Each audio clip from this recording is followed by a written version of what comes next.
Turn that down just a bit if I can. Keep it in the background.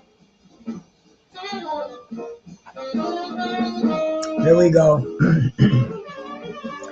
That's the amazing tenor saxophonist George Coleman.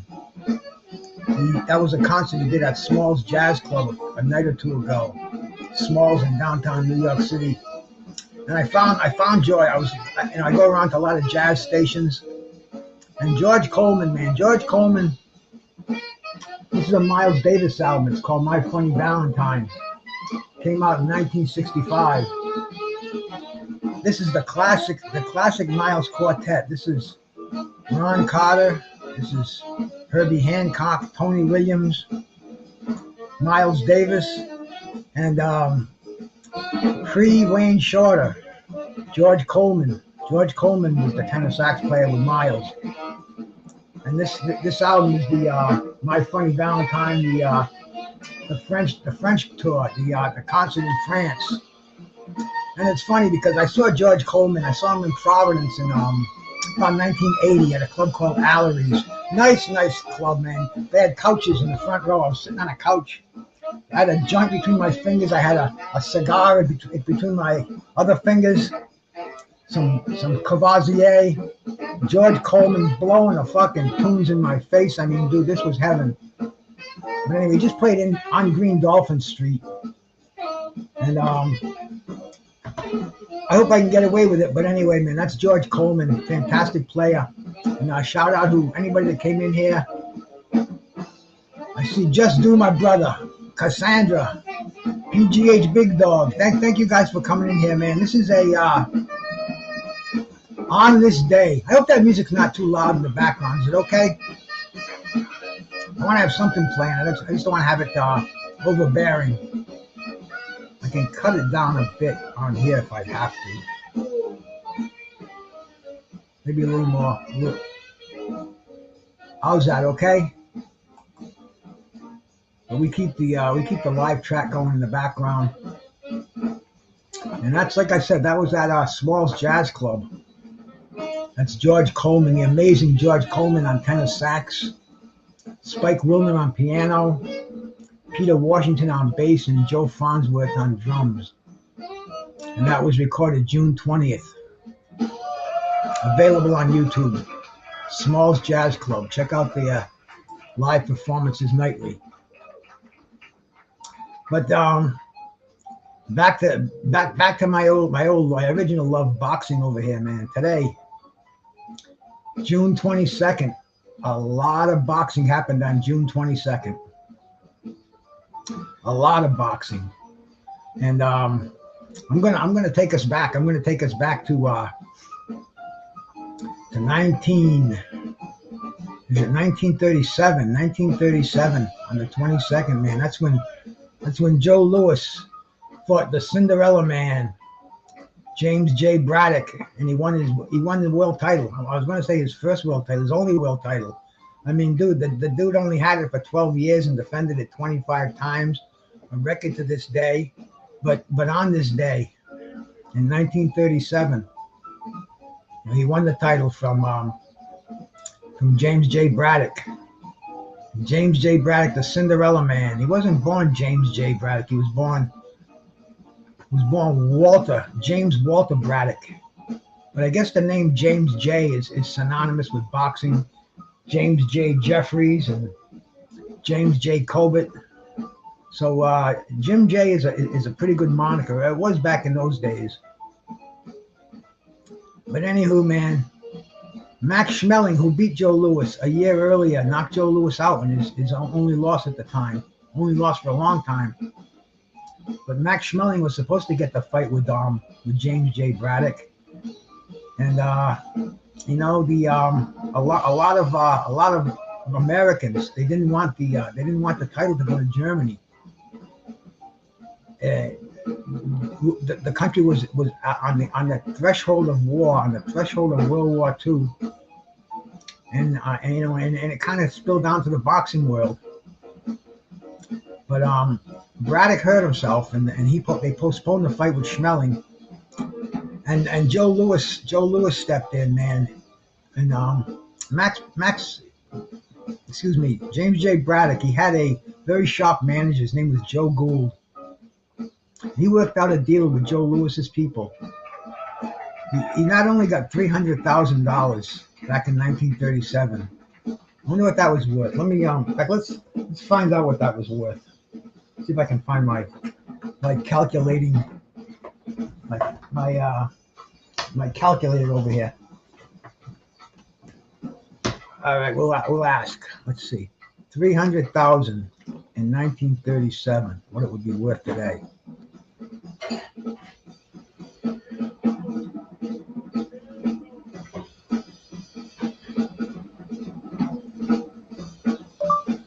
What would $300,000 in 1937 be worth today? According to Inflation Calculator, $1,000 in 1937 is equivalent in purchasing power to about $21,119.93. Okay, I said 3,000, but they got me at 1,000. They got it at 21,000. So it would actually be 300,000 would be 21 million today. So that's about what James J. Braddock got, and plus he got 10% off Joe Louis's net purses until Joe Louis retired. It was for 10 years, and that was the rest of Joe Louis's career. And James J. Braddock never made a title defense. He won the title from Max Baer, the deadly right-handed punching Max Baer, who after Braddock beat a dude named Con Griffin. So James J. Braddock, he had an up and down career as a light heavyweight. In fact, at the end of his career, he had an injury. He couldn't box. He wasn't getting any money to box. He ended up on government assistance. He didn't like that. But the last two fights, he got himself together, man. He resting, proper nourishment, whatever it may be. But he got it together. He came back. He beat Con Griffin on the undercard of Max Baer and Primo Carnera, where Baer won the title. And he got a title shot with Max Baer. So James J. Braddock was the champion. Now James J. Braddock had money like he had never seen before. Money that he had never made in his how long was the career of James J. Braddock? But his last fight with Joe Louis, and he had a fight after that and retired.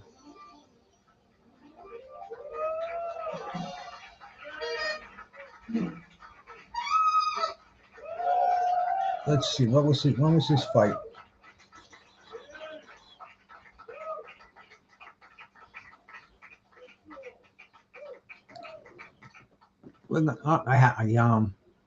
Bear with me for a second here, man.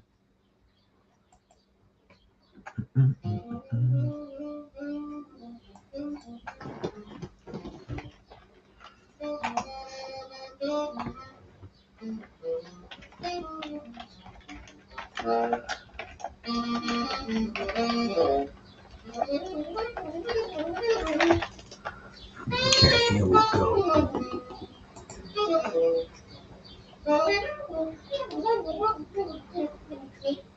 His career was from 1926 to 1938. So basically the first 10 years of his career, he made nothing. Boxing, MMA, how we doing? How we doing, brother? Boxing fan, shout out to you. Cassandra, I think I shouted you out, my sister. I appreciate you coming in here.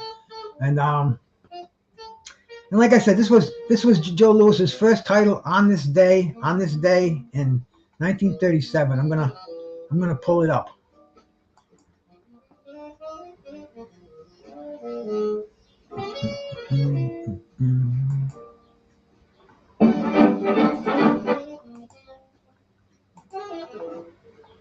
Use the power of the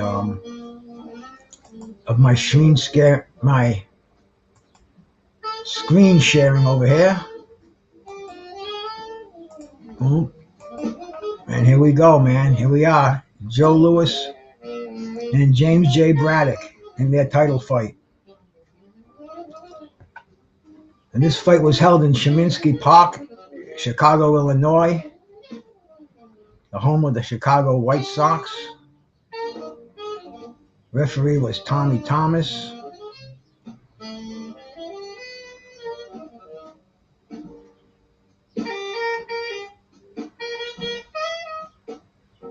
Laurent, how you doing, brother? Thank you for stopping by.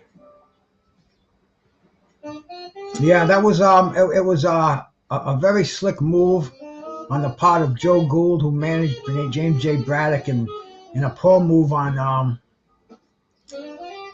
Joe Louis's team. You know, they wanted that fight.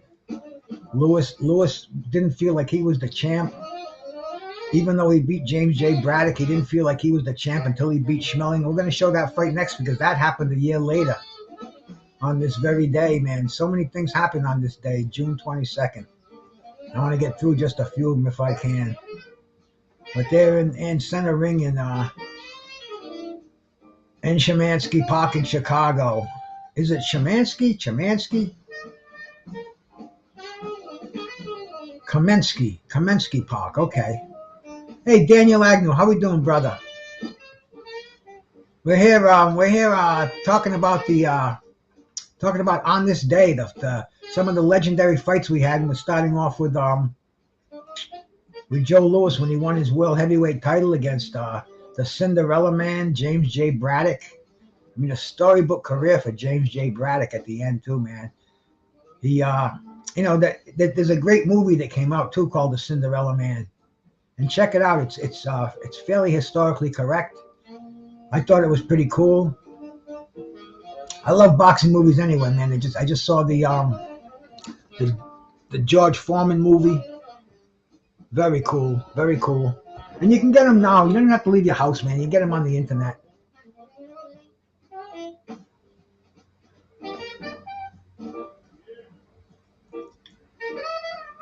The thing about James J. Braddock, he knew that he had a limited shelf life as the heavyweight champ, so he wanted to make the most of his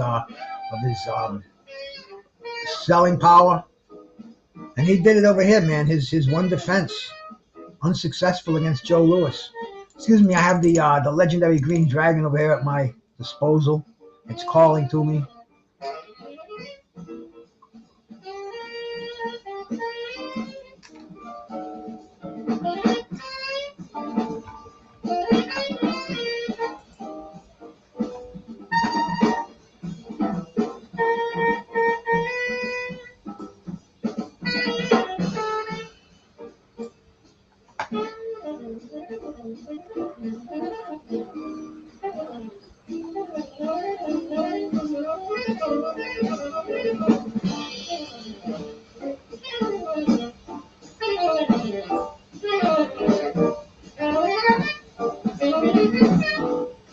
And watch how Louis is going to be. Louis gets knocked down in the first round.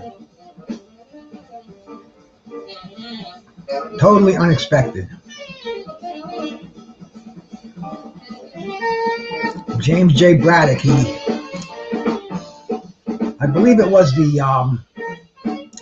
left hand that he injured. And he really, really worked on that left hand, really conditioned it. And he came back, he was a two-handed fighter when he fought Max Baer, Con Griffin. And Joe Louis is brutal, man. The thing about Braddock, good inside fighter. He knocks Louis down with an uppercut. Louis right back on his feet. No standing 8 count. Braddock is going for broke, charges into Louis. Louis, even with his back against the ropes, is throwing punches.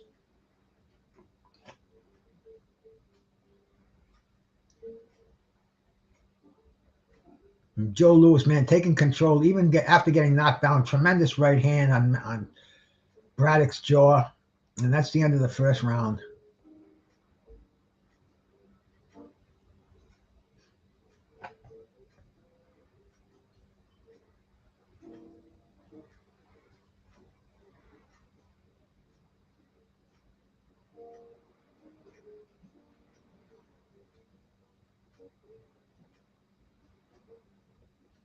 They're gonna show the knockdown. I believe it's an uppercut by James J. Braddock.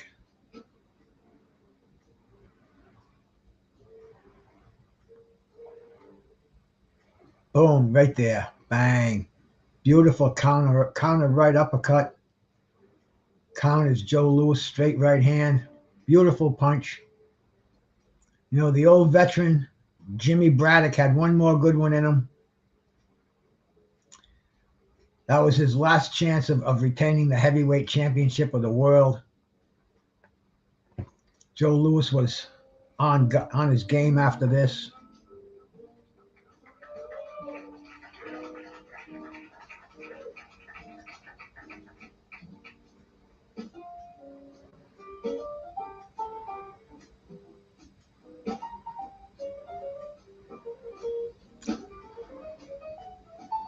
Braddock is moving forward. They both stand very flat-footed. Not a lot of bobbing and weaving. Not a lot of head movement. A lot of forward progress. They're just exchanging bombs over here. I think Braddock was more surprised than anything else that he knocked Joe Louis down. But Joe Louis, he got knocked down quite a few times. Always got back up.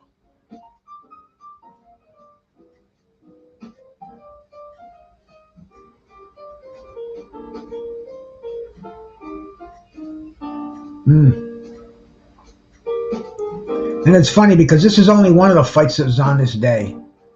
The Bud Files. Shout out to you, man. Peace. I don't think I've seen you here before. Maybe I have. Who knows? If I have, you probably got a wrench. But if not, we'll get you one the next time around. Listening to the great George Coleman in the background.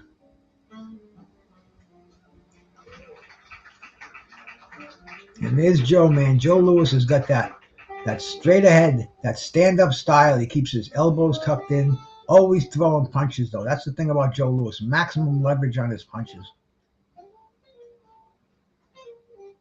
And he just slowly starts picking apart James J. Braddock. Really, really busting his face up, hurting him to the body. I mean, that jab is like a piston coming at you. And both of these guys are cruiserweights by today's standards. You know, they're not. Neither one of them are over 200 pounds in this fight.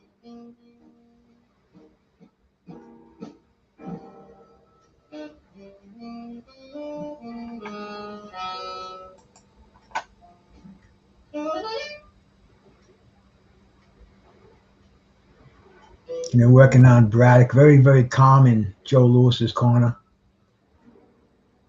Getting ready for the start of round 3 in this heavyweight championship fight going on here. You have to excuse me for 30 seconds. I need a blast of the Green Dragon.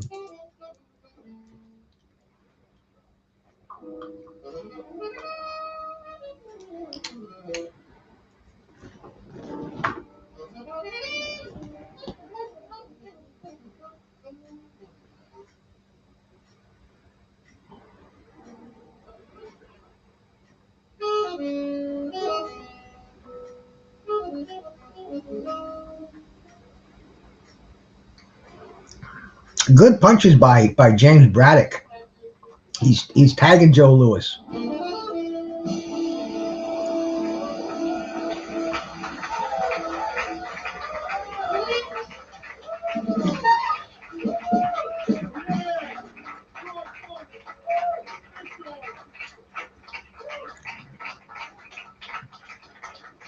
But Joe Louis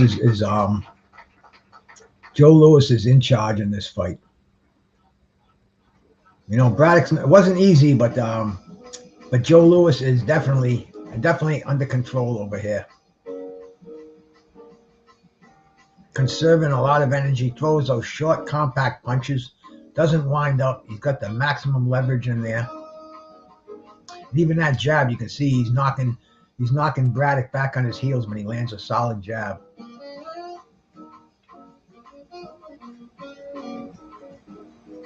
You know, Braddock is doing his best. He's trying to crowd Joe Louis, but as soon as he lowers his hands an inch, boom, he gets counted. He gets counted with that 1-2, especially that right hand.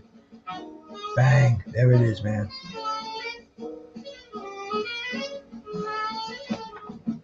The referees are keeping score too in these fights.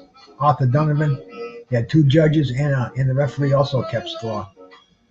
Not that it's going to be necessary.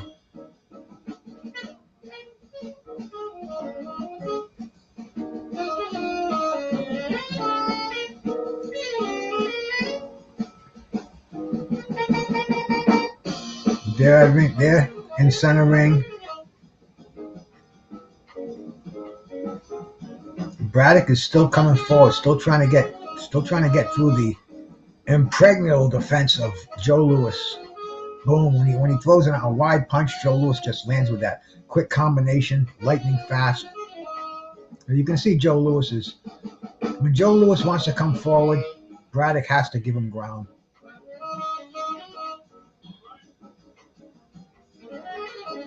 Joe's got that beautiful shuffle.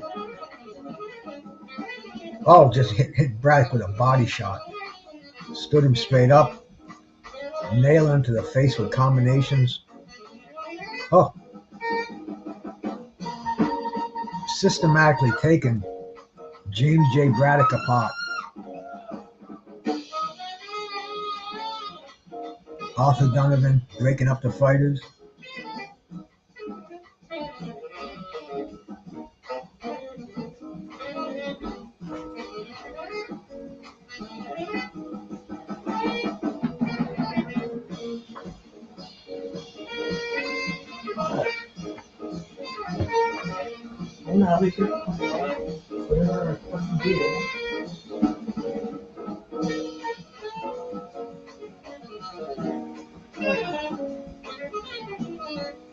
Getting ready for the start of round 5.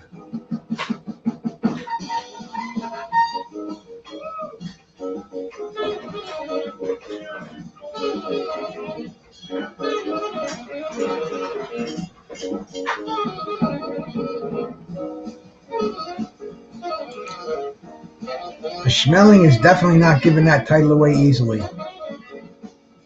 But Joe Louis is just on top of his game. He knows when to parry. He knows when to block those punches. Very little holding in this fight.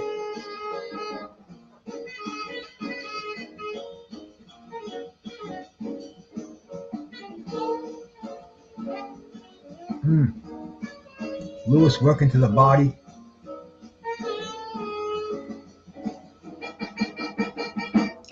You can see Braddock's hands are getting lower and lower. He's feeling the effects of Joe Louis's heavy punches. You know, Braddock had received. He had been to the top of the mountain as far as he was concerned. He was cashing out, as they say. But he was definitely doing it in a glorious way, man, against some say the greatest heavyweight of all time. And at this time, there was no question about it.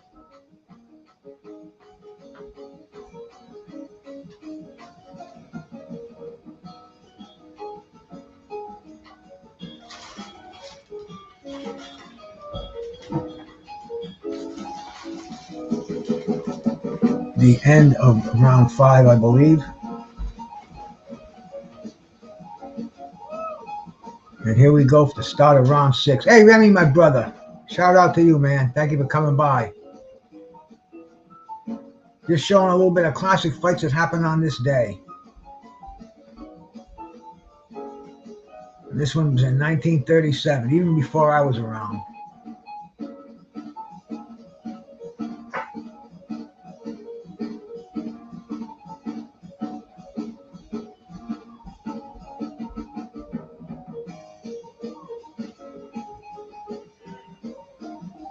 Braddock is giving that last hurrah, but Joe Louis is having no mercy. I mean, that 1-2 just busting Braddock's face up. Oh, staggering him. Just relentless.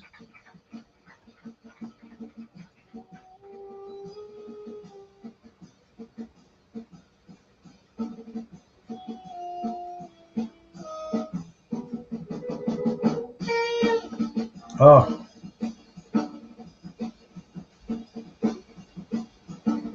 Braddock is throwing some real wide punches. They look like Hail Mary punches.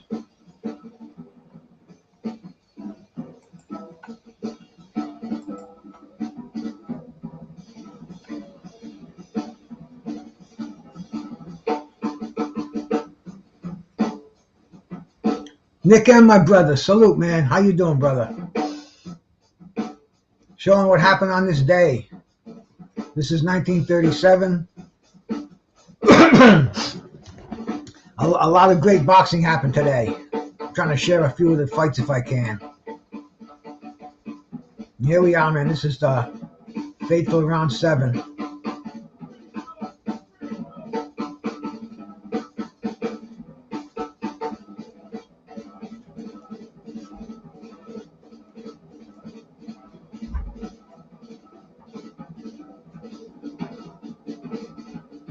And Joe Louis is on a, I think it's he's thinking time to finish this fight.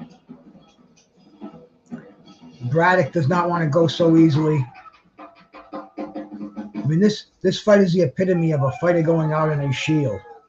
You know how Deontay Wilder says he wants to go out on his shield, don't throw in the towel. This fight was, I mean, Joe Louis is picking James J. Braddock apart in this round. He's landing everything he throws. Everything he throws is hurting.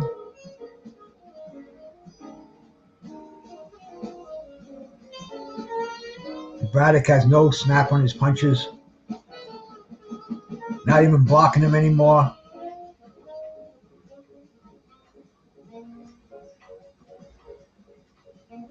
He's just walking forward and getting nailed.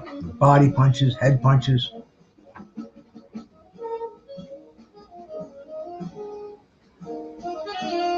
Referee Thomas lets this fight continue. Braddock's corner wanted to stop this fight between the 7th and the 8th round. Braddock talked him into letting him come out to continue.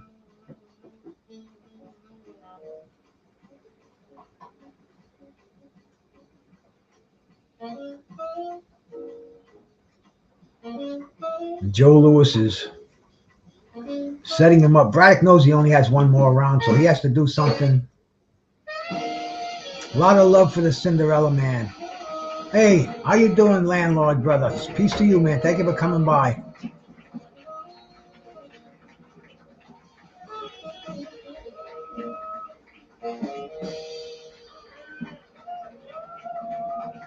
Joe Louis, if he's not landing to the head, he's landing to the body.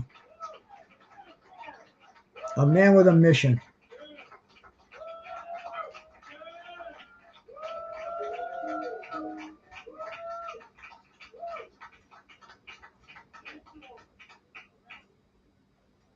Oh, there goes James J. Braddock down for the first time. This was the only time James J. Braddock never got up. He got knocked down a couple of times, but he always got up. And he said, man, one of his famous quotes was, when he hit me with that left-right combination, I could have stayed down on the canvas for 3 weeks. And watch Joe Louis, man. You're gonna see one of the most beautiful left-right combinations thrown in the heavyweight division.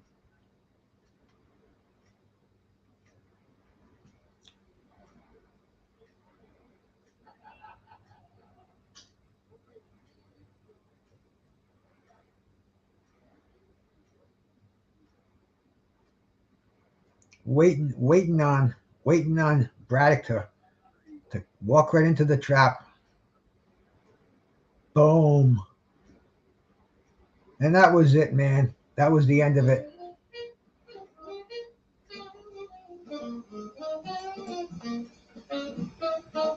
But that wasn't the only major fight that happened on this day. Let me get this one. Get this going back to normal again over here, man, because this was also the day of the, they say the greatest fight of the century.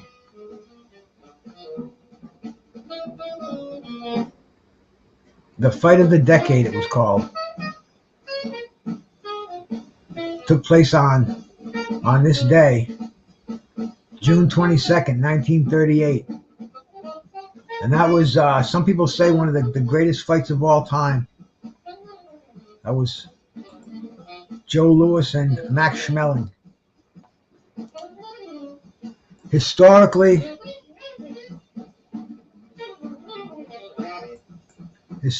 one of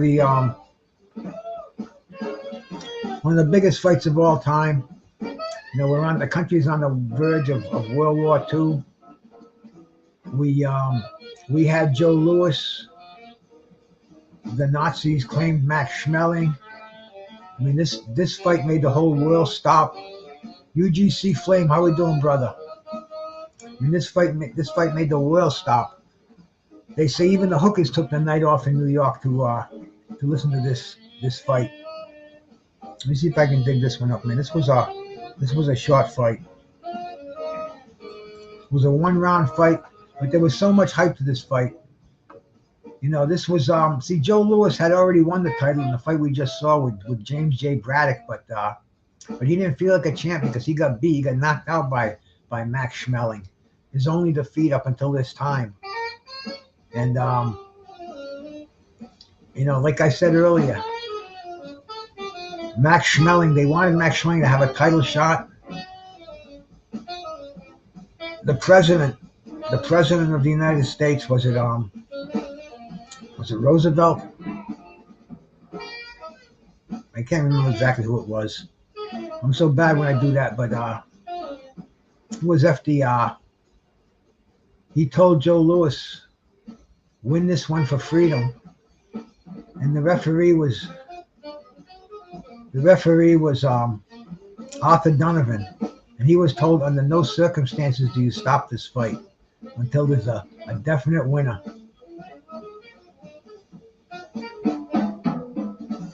Yes, there was a lot of political ramifications in this fight. Nick M's Classic Boxing Channel. Anybody you want to check out classic fights?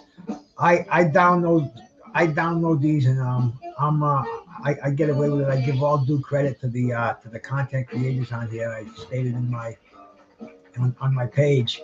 But Nick M puts out some great fights. He's one of the true content creators. He gives me permission to show his fights.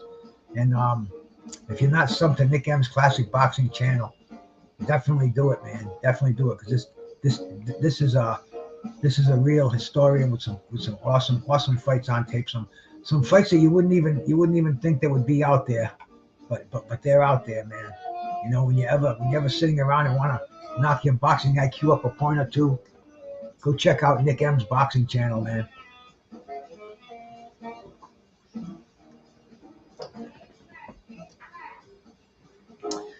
But this fight, even the Andre, how we doing, brother? You know, even beyond the racial barriers, if you were patriotic, whether you were white or you were black, you were for Joe Louis. And Joe had a career where he had to play the game. He was the first black champion after Jack Johnson. And for the things Jack Johnson did, Joe Louis got punished for it. His manager, Jack Boxborough, he had a set of commandments out for Joe Louis, and one of them was he couldn't gloat over a fallen opponent in the ring. He couldn't be seen in the company of white women in public. He couldn't even eat fried chicken or watermelon in public. And Joe Louis loved watermelon. I mean, it was a fucked up time. You know, it was a fucked up time. And Joe Louis, man, you know, he had the weight of the world on his shoulders in this fight. And I mean, he came through. And this was such a severe beating. Max Schmeling got beat down in this fight. You want to talk about a beat down? He had vertebrae broken. That's a broken back. He had lacerations in internal organs in his body. But I'm gonna see if I can bring that fight up here.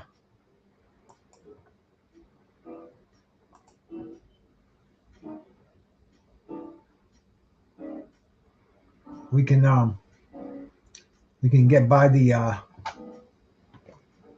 preliminaries here. This is at Madison Square Garden. I'm sorry, Yankee Stadium. I don't know why I said Madison Square Garden. This is at the huge Yankee Stadium, where 72,000 in attendance, 66,227 paid. Joe Louis received 40% of the net receipts. Schmeling got 20%. And this is a one-round fight, man. You watch the ferocity with Joe Louis in this fight. And like I said earlier, man, Arthur Dunham told under no circumstances stop this fight. This has got to have a definite ending. And you'll see the towel gets thrown in by Schmeling's corner. The referee picks the towel up and tosses it out. I mean, this is some say one of the greatest fights of all time. Fight of the decade.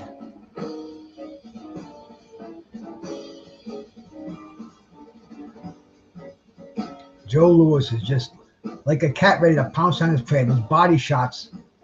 They say you could hear Max Schmeling crying the pain, from the pain of those body shots.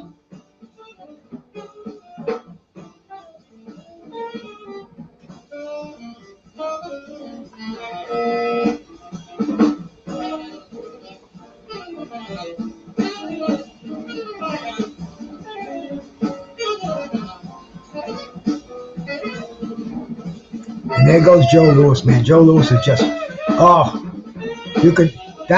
those are the damage right there. Schmeling turns his back. That doesn't even get a standing 8 count. And that was it, man. That big right, that 6-inch 6-inch right hand punch. He gets right back up. Schmeling, a true warrior. Once again, he gets knocked down 3 times in this fight. And watch the towel get thrown in the ring. Referee picks it up, tosses it right out. No towel, sorry. Throws the seconds out. Finally stops the fight. 1-round knockout. Joe Louis. The fight of the decade. 1938.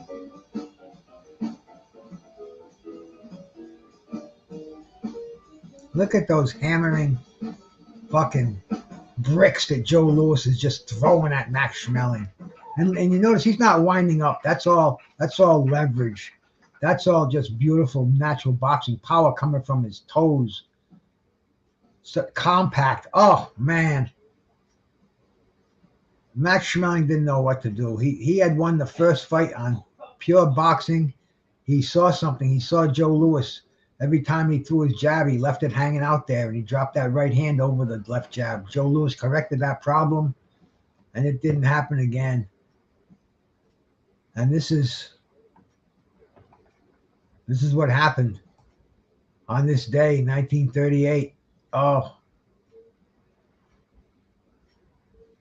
tremendous fight. But that's not the only fights that happened on this day. There was also the there was a great card at Madison Square Garden in 1979. Let's see if I can pull it up.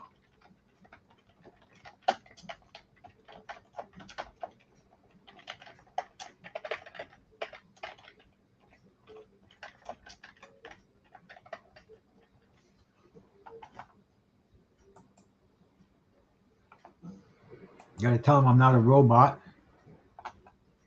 which I'm not, but there was a card that was on in 1979 on this day, and this was at Madison Square Garden, and I remember this one.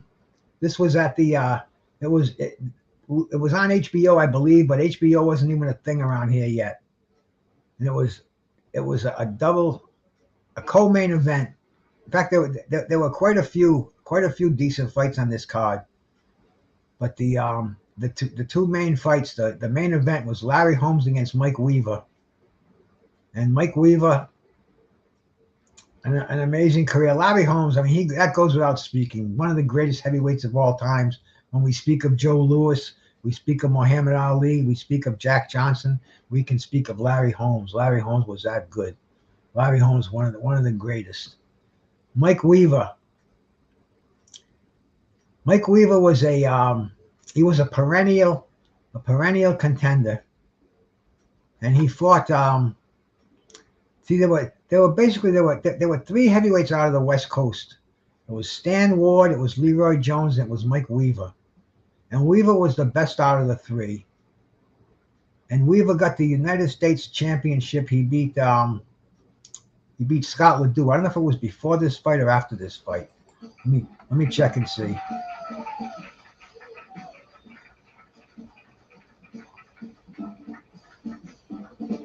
And Mike Weaver, he fought everybody. He fought a long fight, a lot of people. Had a tremendous series with Michael Dokes. I think he got ripped off in that fight. Knocked out Harry Coetzee. But He got a title shot against the undefeated Larry Holmes at Madison Square Garden, and on the same card, Roberto Durán fought Carlos Palomino. Roberto was making his foray into the welterweight division, and Carlos Palomino had just been beaten by Wilfred Benitez. Wilfred Benitez, who lost the title to Sugar Ray Leonard, who lost the title to Roberto Durán. But this is when the welterweights, this is when they're all fighting everybody. Everybody. You can throw Jose Pepino Cuevas in there. You can throw Thomas Hearns in there. I mean, this was hot welterweight action. Late 70s, early 80s. They were fighting everybody. Hey, Buckle Up Boxing, bro. How you doing, man? Thanks for coming by.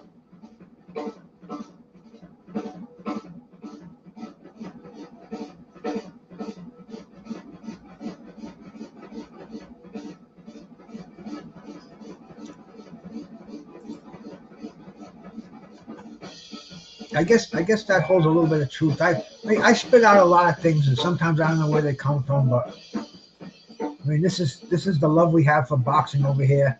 And on this day, so many great fights on this day. And Larry Holmes was the undefeated heavyweight champion of the world. This was 1979. So this was Larry Holmes won the title in '78 when he beat Ken Norton, who was today they would consider Ken Norton an email champ. But this was pretty much the beginning of Larry Holmes' reign. Larry Holmes won the title from Ken Norton, and then he fought Alfredo Evangelista. See, all these fights I saw, but I have to bring up BoxRec so I can get them all in order. Alfredo Evangelista was a European champion, and then he fought Ozzy Ocasio, who beat Jimmy Young, who was going to fight Larry Holmes at the time. Jimmy Young had just been beaten in a decision by Ocasio. In fact, they had two fights. Ocasio had a fight against Larry Holmes, got knocked out with a jab, but that set the stage for Mike Weaver and Larry Holmes. And this was and they were trying to introduce Larry Holmes to the public. People really didn't know who Larry Holmes was. A lot of people didn't accept him. Muhammad Ali was still the champion in the WBA. He was going back and forth with Leon Spinks. So Larry Holmes needed acceptance. Mike Weaver, really nobody knew who Mike Weaver was. He was an unbelievable physical specimen. And he came into this fight. He had been beaten. He didn't have the best of records. What his record was? 19-8-0. He had 8 losses, but he still got a title shot because of his because he was the best of the best at the time. The United States didn't have the greatest array of heavyweights. But anyway, we're gonna bring this one up, man. This was a surprise because people didn't think Larry Holmes was gonna have much of a fight on his hands with Mike Weaver.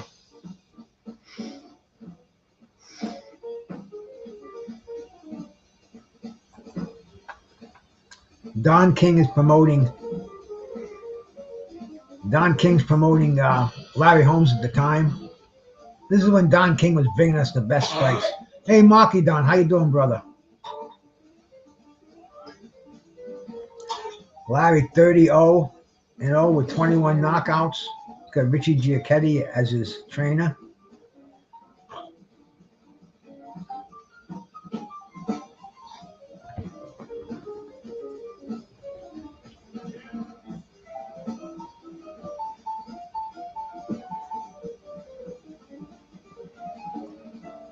Hey, Real Rap, my brother. How we doing, man? Pleasure to see you here. This happened 1979 on this day, man. I saw this at a place called the Park Cinema in Cranston, Rhode Island. It was $12 to get in. I don't know who that guy was. Probably Mike Weaver's manager. He had Don Manuel as his manager. Well, when you look at the back on Mike Weaver, just a genetically gifted. He said he never lifted weights in his life. Look at the way that shoulder muscles and the upper back muscles are developed. Mike Weaver, he was in the Marine Corps. He never boxed before. He was playing. He was at the jukebox putting some money in. And there was some other dude there that said, "Oh, that's my song. Get away from there." He threw a shot at Mike Weaver. Mike Weaver ended up knocking the guy out. The guy was the Marine Corps champion, and Weaver thought he was going to be penalized for that. He got called to the sergeant the next day, and the rest is history. He was asked to become a fighter, and he became a boxer in the Marine Corps. Didn't really put a lot into his early pro career. But then there was a guy named Kenny Norton who said, "Man," he goes, "Hercules, bro." He goes, "You got $1 million future at your fingertips." And even Weaver, I heard him in an interview saying he started running. He said he ran about a quarter of a mile and threw up, walked back home. So the next day he did it again, but he made it a half mile. and he just continued on there, got real serious about his pro career. Worked himself up to this fight with Larry Holmes, a title fight. And surprised a lot of people in this fight. Surprised a lot of people. I was expecting to see Larry Holmes just jab away, win an easy fight. I still really wasn't sold on Holmes too, because with that great fight that he had with Ken Norton, and then he had two relatively easy title defenses. This was supposed to be a relatively easy title defense, and you notice they're wearing the same color gloves. Not like today where they look like one's wearing a battle axe, the other one's got a sledgehammer. Not a real rap. I appreciate the tag, bro. I just like to share the memories I have of these cats, bro. I mean, Scrapbook Boxing, the Boxing Librarian, those are the historians, man. I'm just a guy that likes to share some memories, and I appreciate you. I appreciate that. I appreciate you guys coming in here and laying that title on me. But I get humbled when I go talk to the big boys. But look at Mike Weaver. Mike Weaver's moving forward. He's got some awesome head movement. And Larry Holmes, who's a legendary jabber, was actually getting out jabbed there by Mike Weaver, just pumping out that left hand. But Larry, perpetual motion. See, Larry didn't train much for this fight either. You got to remember, Larry Holmes is now in the millionaire status. So Larry's not really. He might be sleeping in silk sheets a few nights out of the week.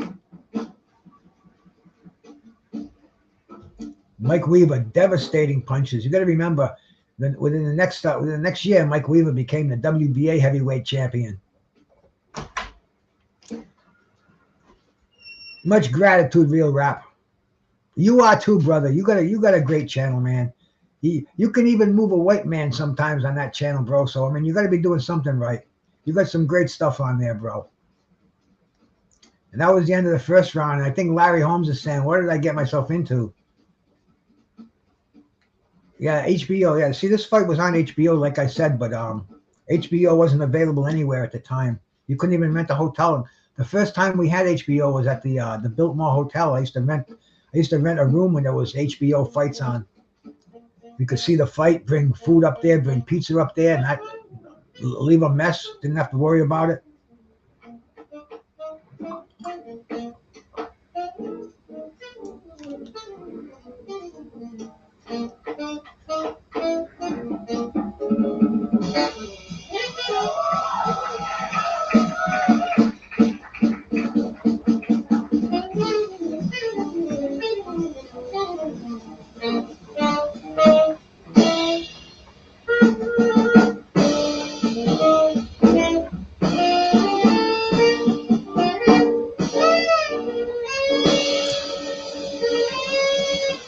And there we go, man. Center ring.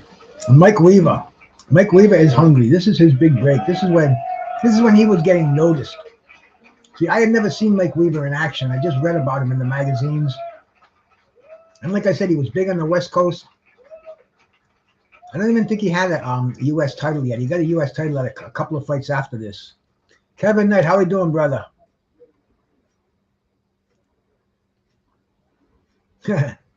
Weaver is a destroyer of men.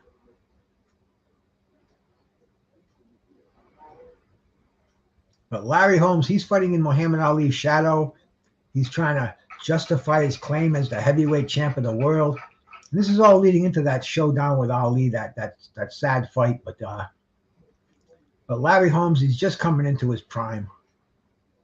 And this is an out of shape Larry Holmes and an in shape Mike Weaver, which is something you didn't see a lot of until he won the title. And even after that, Mike Weaver, he was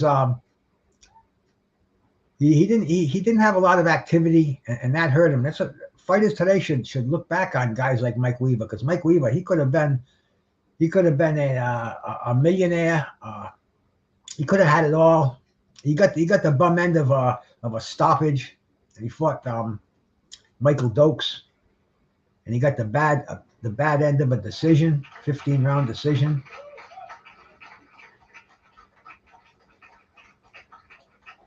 And you got to remember too, these fights are 15-round fights. I got to get that band up, man. This ain't no time to take a break. Where's my? Yeah, let me get on there. There's no time to take a break.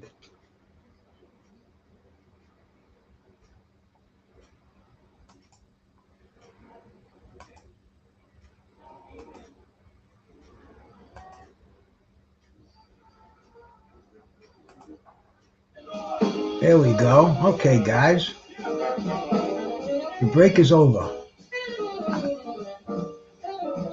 And Larry Holmes starting to go upstairs, land a few telling punches on the head of Michael Dokes. But Michael Dokes, I'm trying to lie on Michael Dokes. I had Michael Dokes on the mind.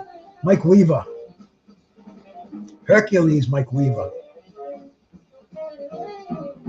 Larry thought Weaver was going to fold, which is what he normally did. Like I said, he had 8 defeats in this fight.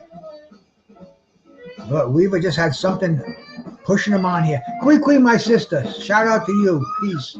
Thank you so much for coming in here, man. Classing this joint up. Just going back in time. I guess that's what, when most of the good times are behind you, that's kind of where you're head a lot of these nights. And we got some great boxing that happened on this day. And I remember this one on a Friday night, on a hot June night, in a hot theater.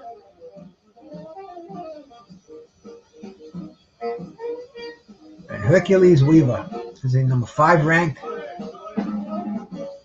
Larry Holmes, he's not been taking the stool here.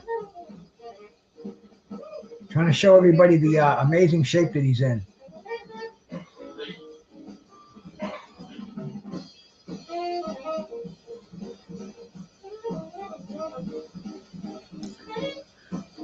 Yeah, Howard Cosell, man. Howard Cosell, he was kind of a douche towards the end there.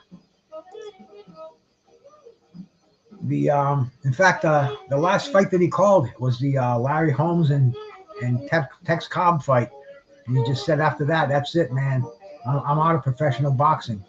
But here we are in round 3, and Hercules Weaver chasing Larry Holmes around the ring.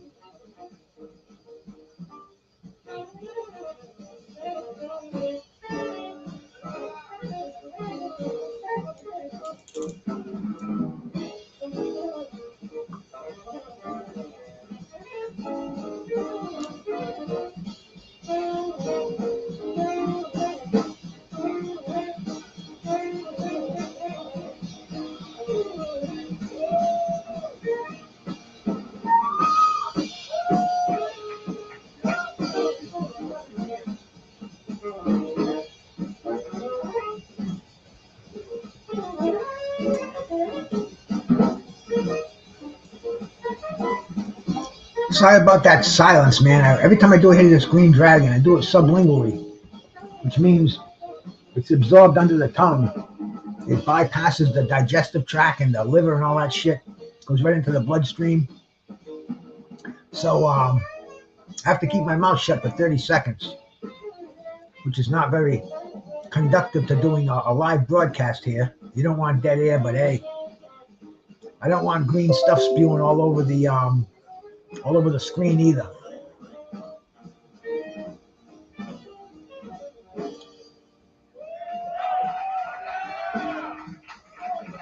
Larry with that piston-like jab.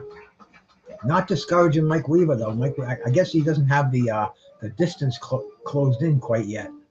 Because Mike Weaver seems to be brushing off those jabs. He's not being affected much by them. And he's moving forward and just throwing some amazing punches, throwing uppercuts, hitting Holmes to the body.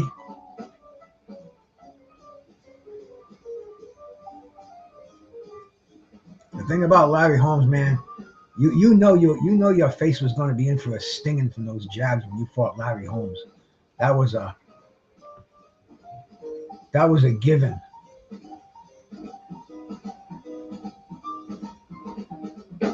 Larry just shooting that piston-like jab out there. Maybe one of the best jabs in heavyweight history. You know, that's one of the jabs that could knock people out if you caught him in the right position with it. And there you go. Look at Mike Weaver. Mike Weaver coming back. Larry Holmes looks like he's trying to get a little serious in this ring. He's trying to put a hurting on Mike Weaver. Mike Weaver rolling with the punches. Keep moving forward. Nail Holmes with a right hand. Holmes nails him with a combination. Holmes goes down to the body. Weaver's still in front of him. Weaver trying to get Holmes in the ropes, and it was at the end of the, is that the third round or the fourth round? I forget things quickly these days. That was the end of the third round. Here we go, the beginning of the fourth round.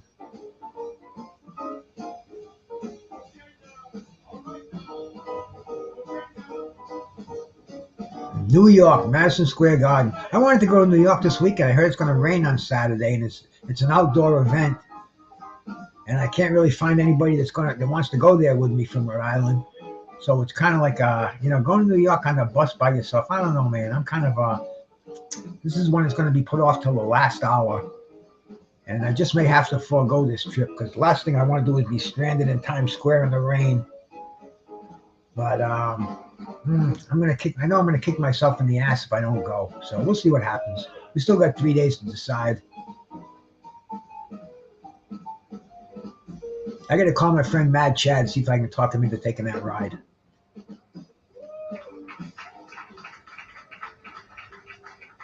And Mike Weaver, he's trying to cut that ring off, man. Mike Weaver is all business here. This could be a precursor. Mike Weaver, he didn't lose a fight. He was on a win streak after this fight. If I can remember. After this fight, I'm going to have to go back and look because I know he fought Scott Ledoux for the U.S. Championship. After that was that John Tate fight. So Mike Weaver was on a tear after that. Fought Coetzee, went to South Africa, had that amazing fight in Sun City in front of like 135,000 people. It was crazy. I don't even know how many people, man. Maybe 70,000. Dude, I don't know, but it was a huge outdoor fight. He ended up knocking out Coetzee in the 13th round. Beat James Quick Tillis. That was the main event of a Marvin Hagler and Mustafa Hamsho fight. And that's one of the cards that I remember renting a room at the Biltmore to watch on HBO. There goes Larry Holmes. Larry trying to end this fight right now. Uppercuts, overhand rights, left jabs, just using that jab as a measuring stick.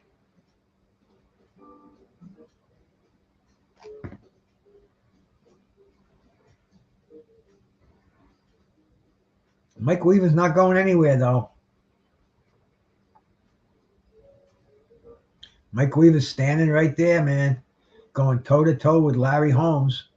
This was not expected. I was shocked, to be honest with you. The place was standing up going wild during this fight. Very enthusiastic crowd, man, at the Park Cinema in Cranston, Rhode Island. Oh, look at that left hook by Weaver. People are going nuts here. Look, they didn't call us a knockdown. They called it a slip. Everybody's like, that was a knockdown. Watch that in slow motion again. It sure as hell looked like a knockdown.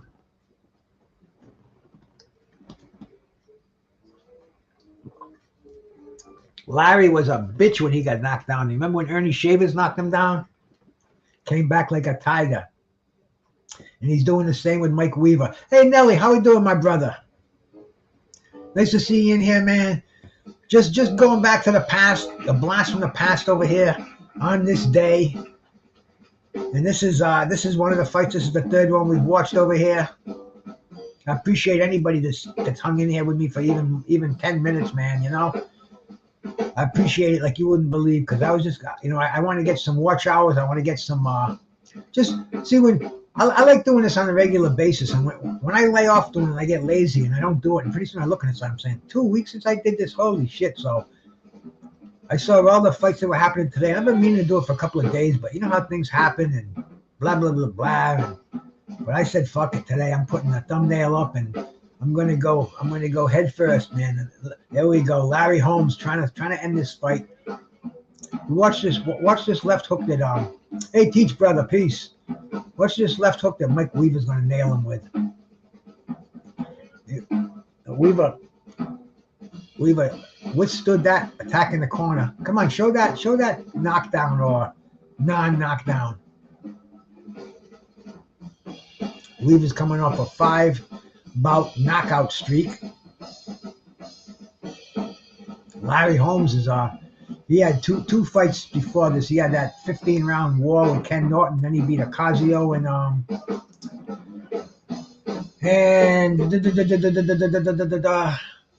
Alfredo Evangelista.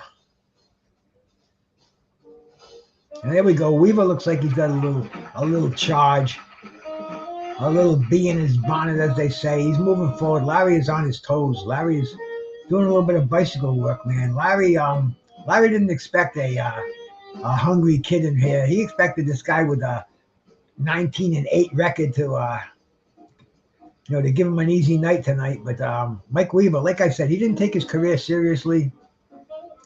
He was under new management, a whole new lease on life. And here he goes, and they look Richie Giacchetti in the corner.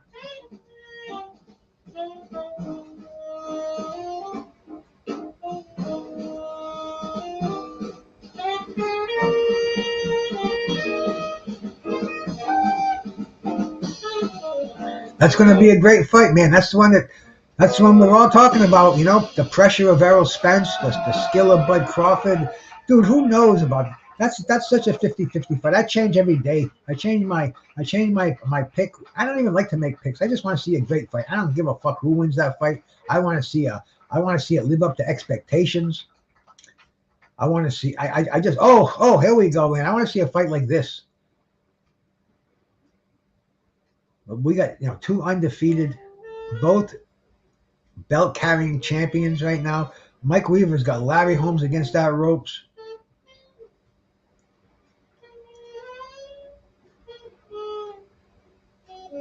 Giving Larry Holmes all he could handle. Larry's trying to pull a rope-a-dope. He wants Weaver to punch himself out.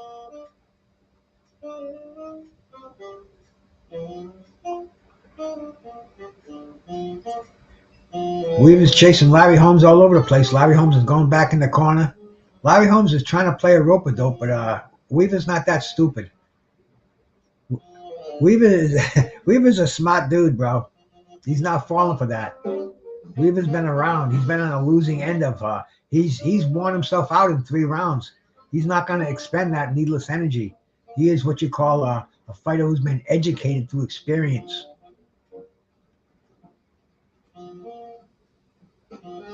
But he's got Larry Holmes. Larry Holmes is he's on Plan C, I think, already. He's already went through Plan A and Plan B, and now he's doing his. Like I said, he's trying to have Weaver punch himself out using a quasi rope-a-dope. Now he's back in the ring doing a little bit of dancing on his toes. Is he still remaining on his feet?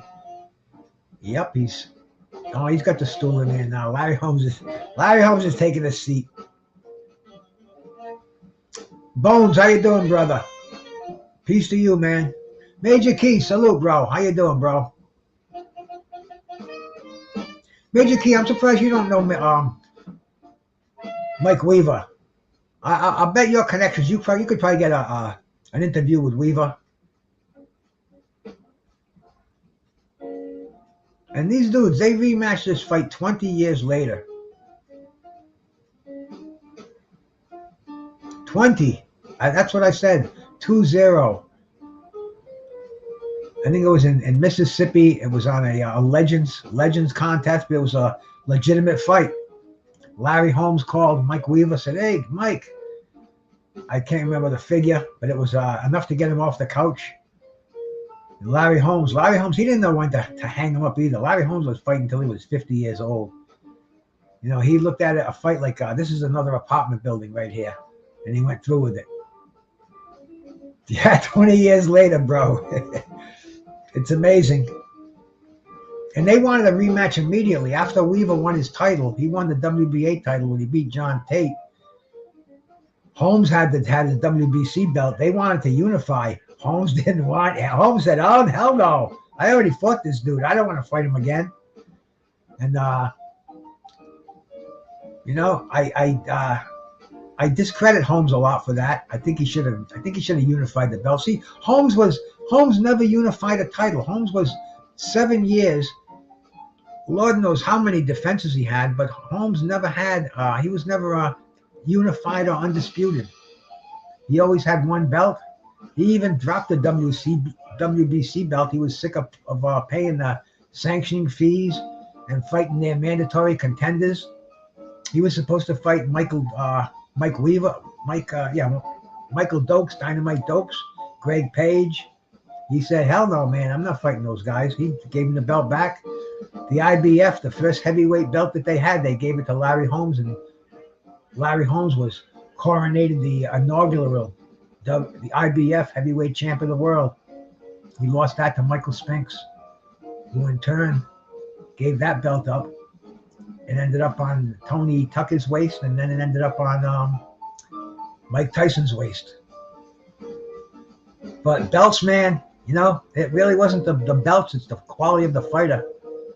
And that's why Larry Holmes, he transcended the belts. He didn't need a belt. The belts wanted to give them, they wanted to give Larry Holmes the belt. He didn't want them. They were sanctioning fees, expensive trinkets. But Mike Weaver put on the show of his life over here. In Madison Square Garden on a Friday night, 1979, on this day, June. Everybody's out of school. Hot town, summer in the city. Great tune.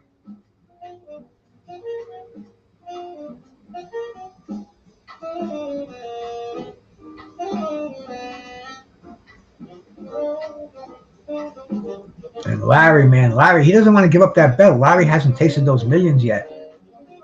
Larry's still got these major paydays in front of him. You know, Larry's still a year away from the Holmes fight, from the Ali fight, and from the Jerry Cooney fight, the Michael Spinks fight, where Larry was making $10 million plus per fight. Home box office. This is how the lack of production. This is all they home box off HBO. That's all they got for graphics. That's how they were in their infancy back then too. What was 1979? What was that about? 44 years ago. And that's a bit of a time. I guess half of you cats probably weren't even born 40 fucking years ago. That's why I'm here. There we go. Kevin Knight. I don't know Kevin. I don't know. I know some dude named Kevin McKnight. Oh, I know of somebody. Look at the skin tight ring attire. Different than the showing a lot of flesh. Look at that Roberto Durán at ringside. Roberto Durán is on the undercard, man. We're going to show the Roberto Durán fight after this, man. This was a night at the Garden, man. Jimmy Young was on the card. Jimmy Young fought a fight named Wendell Bailey.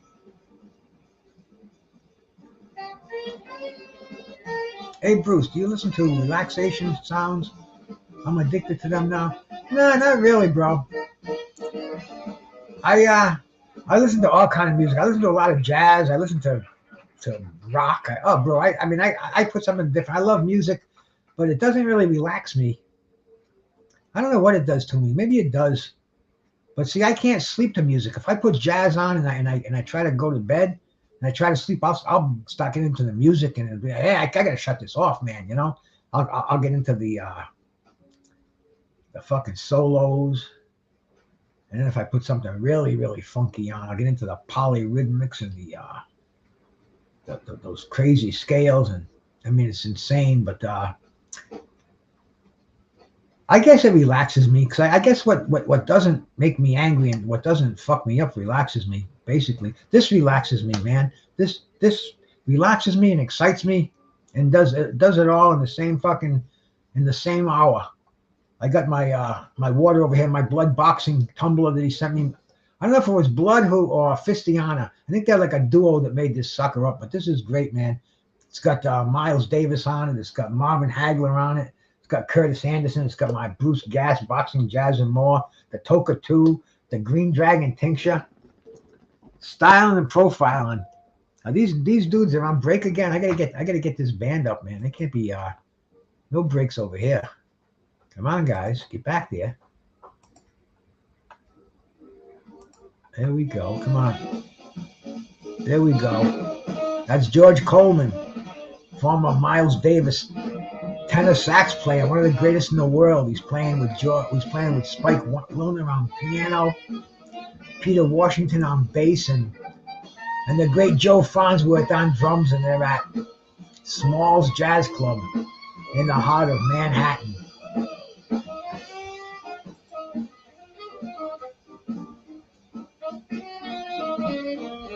Yeah, I think I'm a laid-back kind of a person, bro.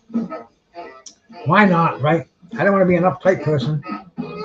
Where's my Green Dragon? This is what keeps me in check today, bro. Green Dragon tincture. I gotta do a show on it when I make my next batch. I'll do it from the decarbolization to the fucking 8-hour brewing. I'll use some time-lapse photography, do the straining process, and the taste testing, even the potency testing. I have a potency tester in here too. I know how many milliliters per milligram. There we go. Larry Holmes is starting to take charge in this fight. At the end of the fight, man. See, Larry Holmes, a smart veteran, stealing rounds. He knows that last 30 seconds. Richie Giacchetti, very, very sharp trainer. He'll tell him, man, they got a signal. Bang, 30 seconds. Move those hands. And Larry's starting to get through to Mike Weaver. Boom, look at that right hand. Wow.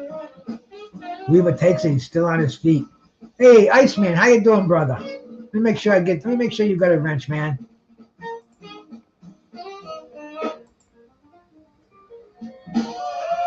I'll mod you right up there, bro. There you go, man. We don't want nobody getting timed out in here by any of these crazy mods that we have.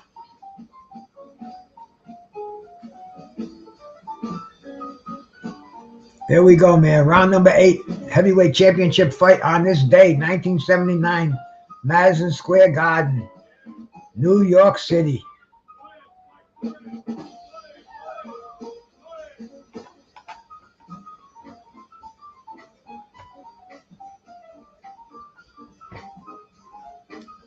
Harold Valen is the referee. Tony Castellani, Harold Letterman, the judges. The referee has is scoring. They're still using the referee as a scorekeeper. This is a good chilling back night over here, man. I've been bouncing around all day. My wife made this steak pizza tonight.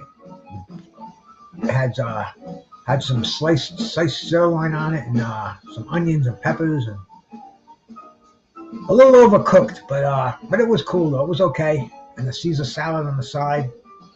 Kind of a semi-healthy meal.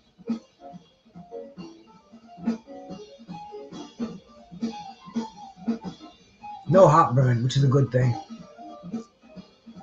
And there we go. Larry is once again with that piston-like jab in the center of the ring. Mike Weaver standing straight up. Weaver's trying to time him with that left hook. The thing about Weaver, devastating left hook.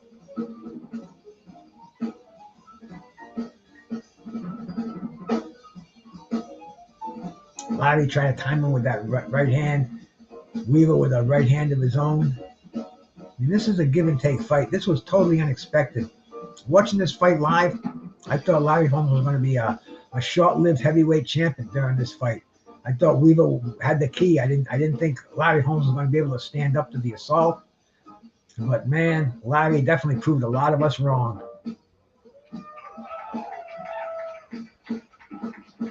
I had this one. I had all these fights on VHS because they showed this later on HBO. But I had these fights on VHS, and I had them in a box with no cover on it, and it was in the back. It was in the back of a closet, and I get a lot of dust around here. I don't know. This house is like you have to dust every day. But anyway, I pulled out the VCR, the tapes, and they're just full of dust. Put him in the machine. They clogged the machine up and everything, and it was like, fuck. But see, now it's irrelevant because there's so many fights on YouTube. You can find them so easily. Toe-to-toe action, man. Toe-to-toe action. This is great stuff. Larry Holmes is biting down on the mouthpiece. He doesn't have it in the legs right now. He knows it's not working. He's got to fight like a dog. Fucking Mike Weaver, same thing. It's slug time. I think, is this round number 9 or round number 6? I saw the card go by.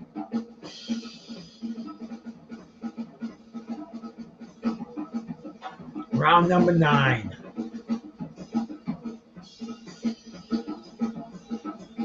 Don King in the white suit, man. Don King was he was still going back then. He's 91 right now, so 44 years ago, he was still in his 40s, younger than I am now. I would like to have one of those pins today. I got a cool pin, man. I'll show you this pin that I have. I'll show it to you after the fight. I can show it on full screen. I'm going to have to be quiet for 30 seconds. I'm going to do a blast of my green dragon tincture here. No need for any other mind-altering substances in the body. Stick with the THC. Best way to administer it that I've found.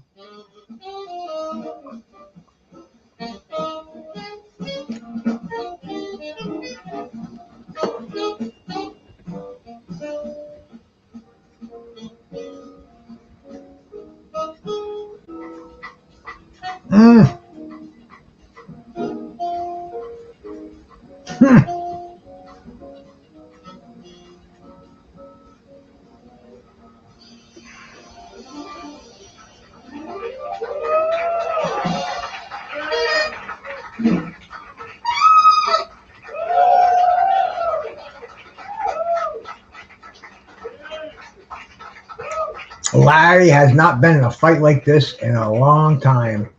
This is like the Ken Norton bout. Mike Weaver had taken tips from Ken Norton too. They were both California fighters, man. They both trained in the same gym. So Ken Norton gave Mike Weaver a few tips on how to deal with Larry Holmes, man. And it looks like that pressure is working over here. We know the outcome of this fight. We can't feign fucking false enthusiasm, but man, I still get psyched up when I see these old fights, man. Just great action. Can you imagine a heavyweight championship fight today like this? We just don't see them anymore, bro.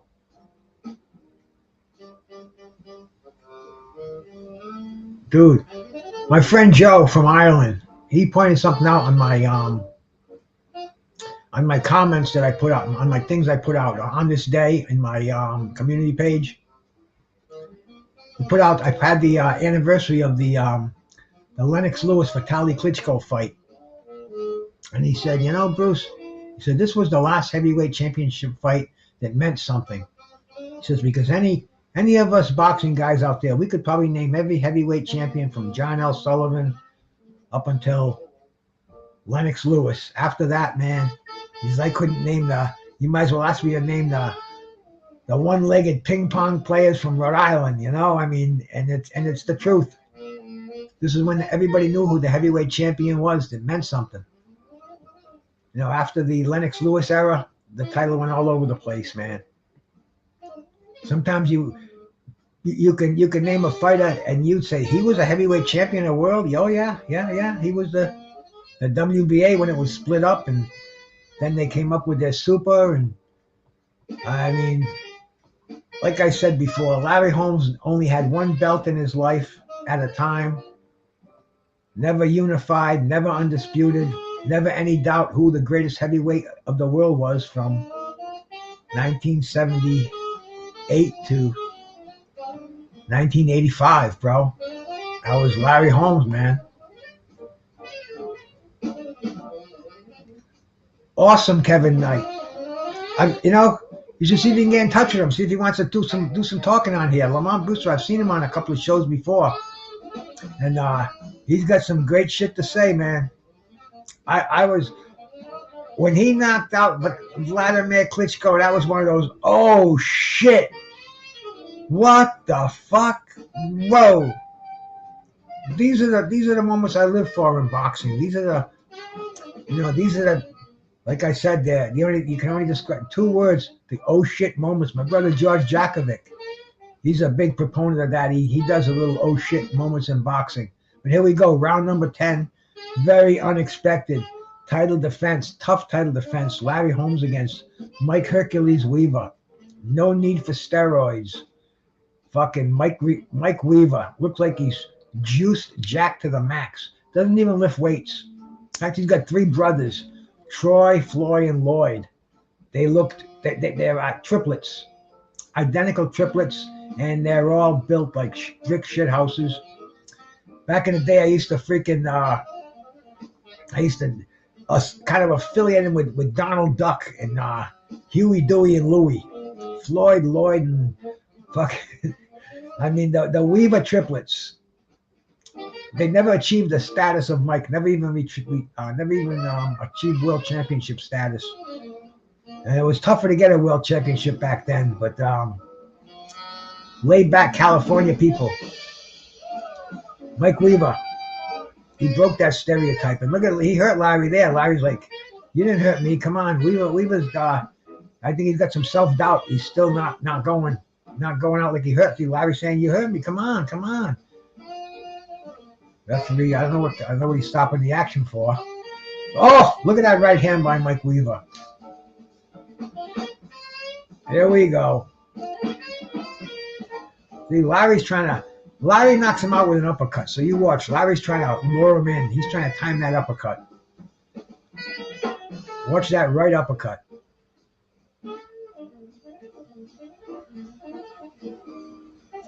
Trying to complain about Weaver grabbing him behind the head. Larry is definitely looking to get out of there, and he's using that rope-a-dope style. He's trying to get Weaver to open himself up while his back isn't against the ropes, while he's in the corner. He's got something planned there, but Weaver's not obliging with him. Weaver's backing off when he's got him in the corner.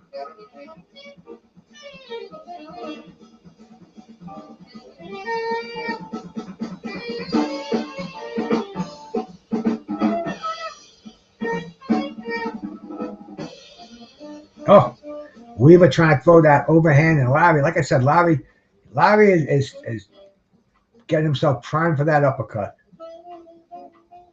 Working the body, trying to lower Weaver's hands a little bit. And Larry wasn't a big body puncher. Larry liked that 1-2 combination upstairs. When he had that thing going, nobody was going to stop it. Oh, and there he Larry a little bit wobbled right there. The place was going nuts. The theater I was in was going fucking crazy. My friend JR was with me. His fucking pistol fell out of his pocket. It was a fucking madhouse, but it was a fucking night to remember, man. Larry goes back to his corner. People are saying, man, this is it. We didn't expect this. And I want to thank my buddy Gary Wilson, man. We're using this footage over here for this fight, so you make sure you go subscribe to Gary Wilson, man. He's got a great channel out there. Shows some great fights, great commentary. Good shit, man. Gary Spencer Wilson Boxing. Look at Mike Weaver. Wow. Amazing those shots he's landing on Larry Holmes. Because people are questioning Larry Holmes, man. We gotta emphasize Larry's a new champ. This is only his 3rd defense. His corner, Richie Giacchetti, is trying to urge him on. Let's go, Larry. Let's go, Larry. You know, Larry Holmes, very stubborn fighter. Feel like he was used by Don King. And look at Weaver coming on, man. Weaver just came out with a beautiful combination, opened the round, pisses Larry off. One thing about Larry, a mean Larry Holmes, was a dangerous Larry Holmes. A pissed off Larry Holmes, look out. But we in the stands, we thought we were going to witness a coronation of a new champ, which it didn't take too long for it to happen. So Mike Weaver, even with that, another L on his record. Oh, look at Larry is using his head like a speed bag. Weaver, unbelievable durability. Man, I haven't watched this fight in, I'm gonna say 10 years, maybe even longer.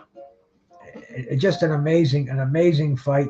Weaver just put up just an amazing performance. And Larry Holmes, like I said, I don't know how old Larry Holmes is, but he's not very old.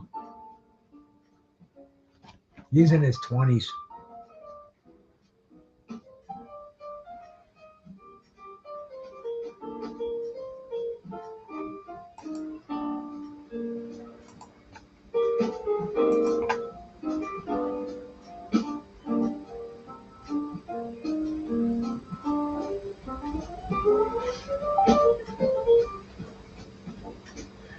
Larry Holmes said he contracted the flu in the middle of training camp.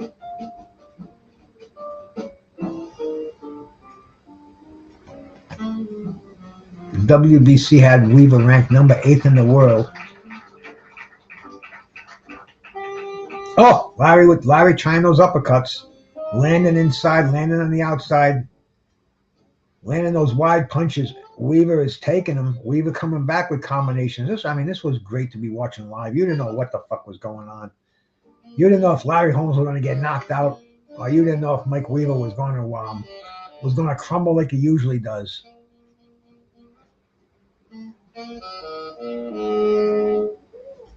He's backing Larry Holmes up. Larry Holmes is covering up in the corner. I mean, it's truly the championship rounds. And you can't push Weaver off. Larry's used to using his strength, using his upper body strength, but Weaver's too strong. He's not going anywhere. Larry's coming off of a cruiserweight, Ozzy Ocasio. There's that beautiful uppercut that ends the fight. Mike Weaver just walked right into it. We're going to have to watch that one again. Referee looks into him.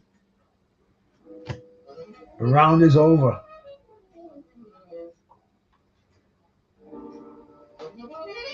Weaver stumbles back to his corner. Let's see how revitalized he's going to get.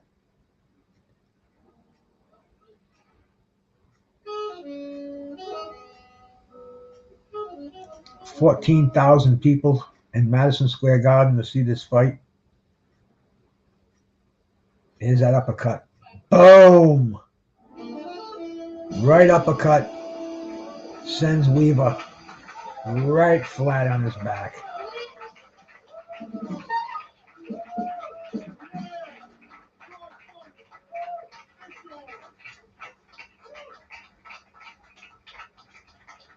Trying to get his senses back.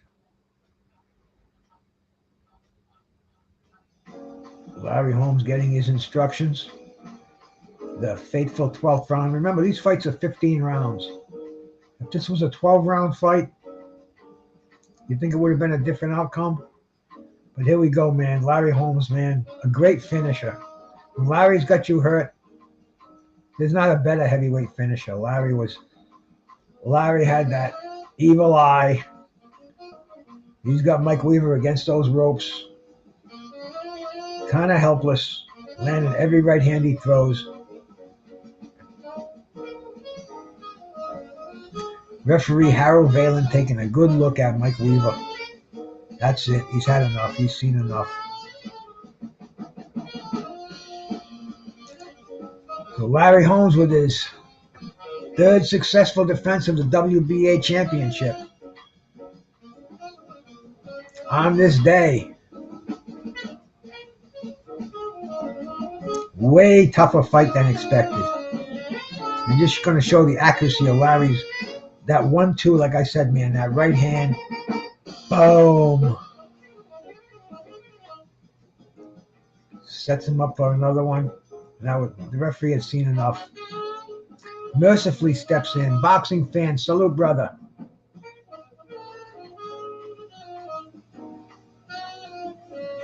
But what was cool on this same card, and this was the main event. And and well worth it because the place didn't empty out. This was when Don King put on stack cards.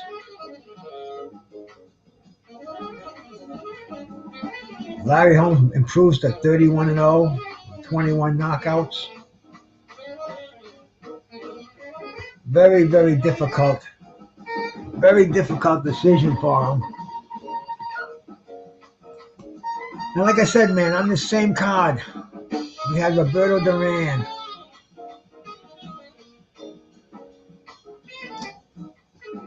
And Carlos Palomino. Let me pull that one up here.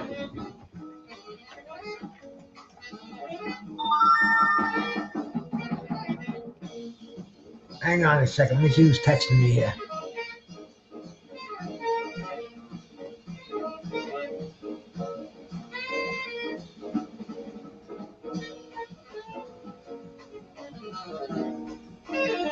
Somebody sent me an image. Let me see what this is.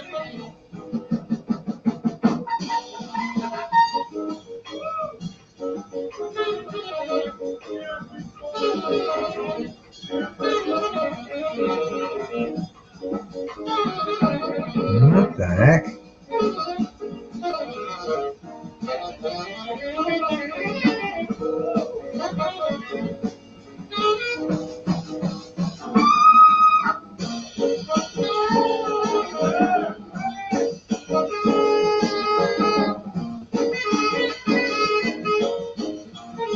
Weird. A weird text. But getting back to the world of boxing as we know it, man. Let me pull this up again here.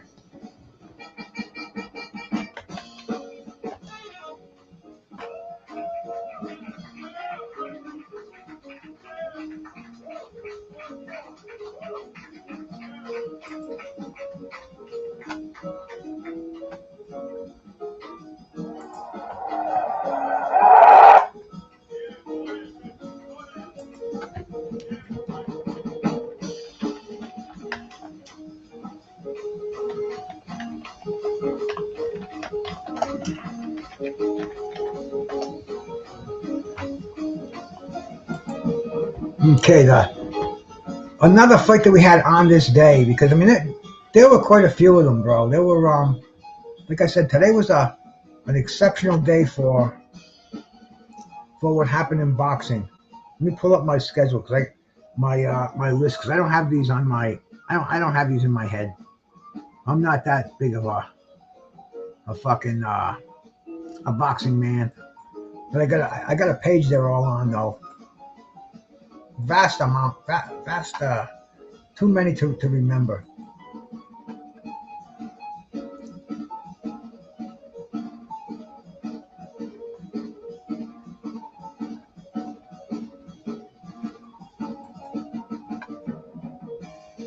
Okay, man.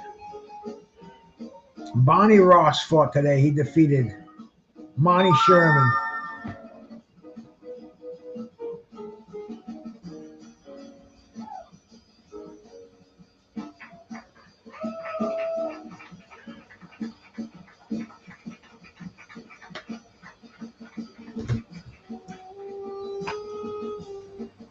Joe Louis, we showed the James J. Braddock fight, the first one.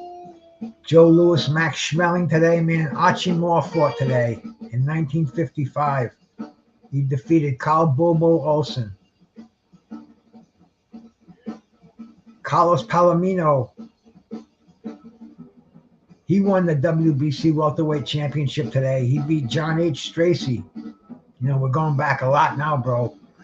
And Carlos Palomino, he lost it today too. It's weird, man. This was a very, very ominous day in boxing. Not a good day for a good day for Carlos Palomino and a bad day for Carlos Palomino. He didn't lose it on this day. He just lost to Roberto Durán on this day. But Alexis Aguayo fought on this day. He defeated Ezekiel Sanchez. The fight we just saw, the Larry Holmes fight. Today's the birthday of Peter Quinlan. Remember Peter Quinlan? Donald Curry defeated Pablo Baez. He was an early knockout of Thomas Hearns before the Sugar Ray Leonard fight. This is how I remember Pablo Baez. Azuma Nelson beat Daniel Cabrera on this day to retain his WBC featherweight title. Michael Mora moved up to heavyweight. He was fighting at full-fledged heavyweight. Beat James Pritchard. He was a fairly well-known heavyweight moving up back in the late '80s, but got beat big time, so didn't make it out of the Tuesday night fights. Birthday of Mark Maxeo today. And last but not least, Clarissa Shields beat Hannah Gabriels to win the vacant WBA and IBF middleweight championships. But I want to pull up the Roberto Durán fight.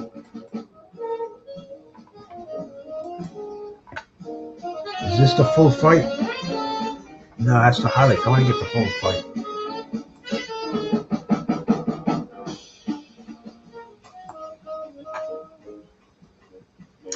Go back to Madison Square Garden on this same night. We'll see Roberto Durán in the ring.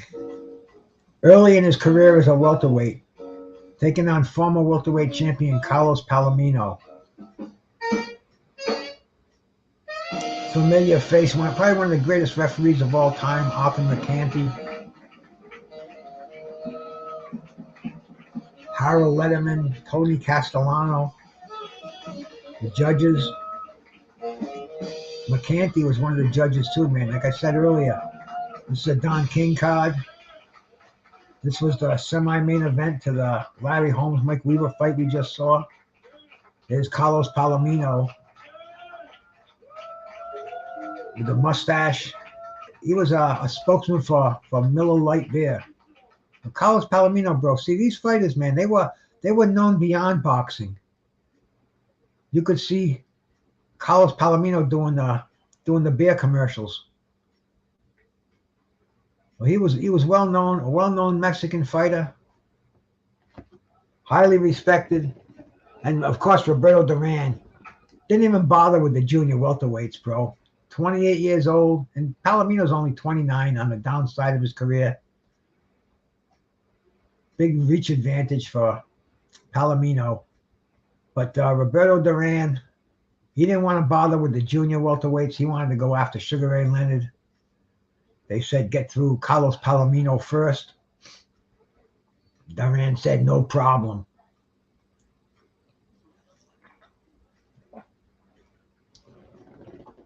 And Durán would pack him in Madison Square Garden too, man. A lot of Puerto Ricans in New York. The Spanish people in general, man, they dug Durán. Still do. He's still a legend.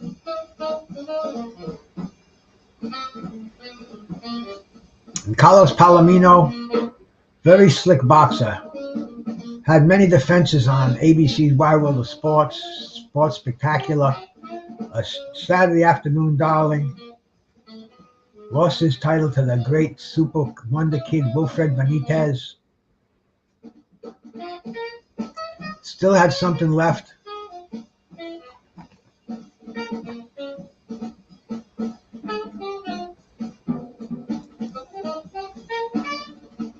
Durán is a 7-5 favorite in this fight.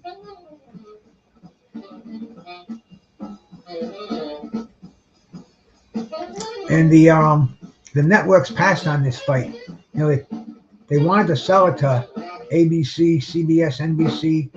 Because Mike Weaver was so unknown, they blew it. HBO bought the fight.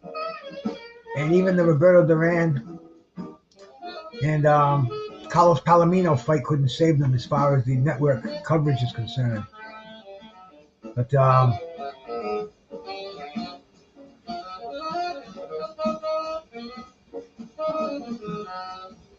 Don King rented Madison Square Garden for this fight for $150,000. He set up a closed circuit network, and 45 locations, one of them being the Park Cinema in Providence, Rhode Island. And he sold the television rights to HBO for $200,000. So Don King, bro, he knew how to make a buck. Fireworks going off. Yeah, I guess it's kind of close to the 4th of July, so you're going to hear a lot of them going off around here. I hope it's fireworks. Hope there's not a gunfight out there. If there is, man, I hope nobody gets hurt. We're getting ready for the beginning of the fight.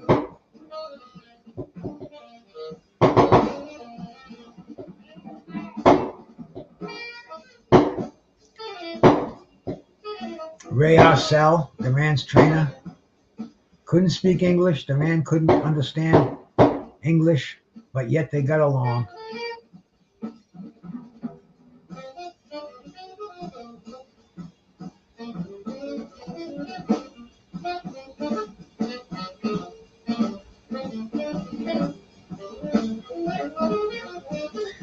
Both Durán and Palomino were guaranteed $250,000. But Don King and his manager agreed to cut their... Don King said Durán and his manager agreed to cut their purses to guarantee to help him because they couldn't sell the fight. And so they're going to fight for $100,000. So talk about Don King being a slime ball. He still was. This is going to be Carlos Palomino, 29 years old. And, today, they just be approaching their prime. This was the swan song, the last fight for Carlos Palomino. He had some money. He was one of the few college-educated world champions at the time. He had a college degree. And like I said earlier, man, he had acting opportunities. He didn't want to get his brains punched out.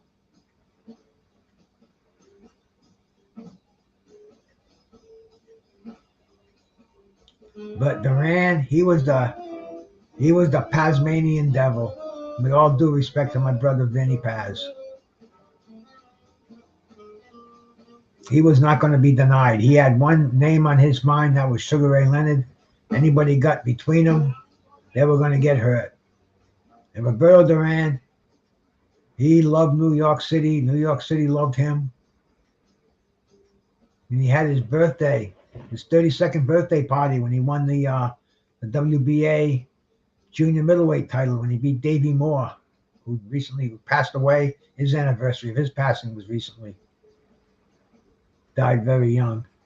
But, they sang happy birthday to him. He was an underdog.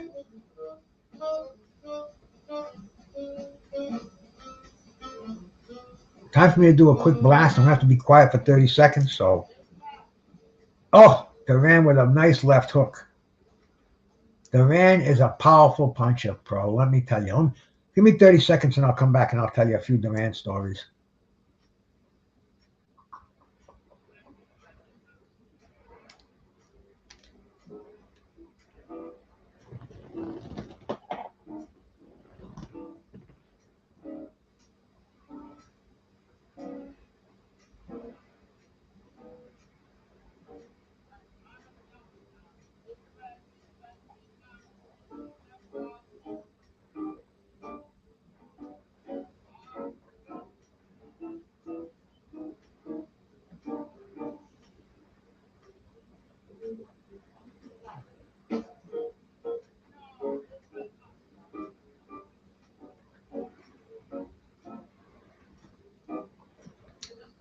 I don't know what the seekers are.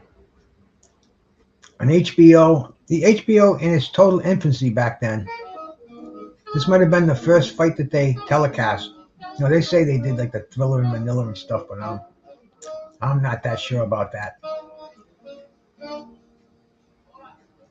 Carlos Palomino looks like Manny Pacquiao, doesn't he?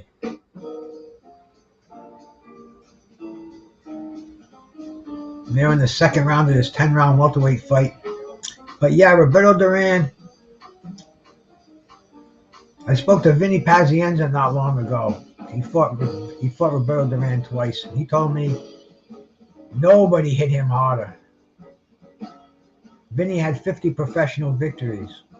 And he said nobody hit him harder than Roberto Durán. To quote him, he went to wipe something off his shoulder in the second round, and it was the canvas. Roberto had knocked him on his ass. He ended up beating Roberto. Roberto was at the tail end of his career. But he said it felt like he had bricks in his gloves. Sugar Ray made the mistake of slugging with Roberto Durán in the first fight. And we all saw what happened there. That might even be the next fight for Roberto Durán. I'm not sure. That might have gotten him the title fight.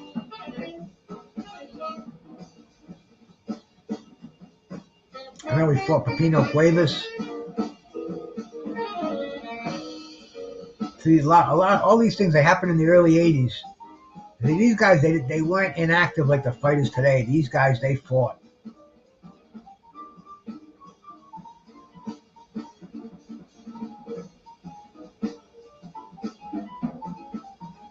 Durán is wide open when he comes forward, but he's just so quick and has such great angles that you there he is and there he isn't.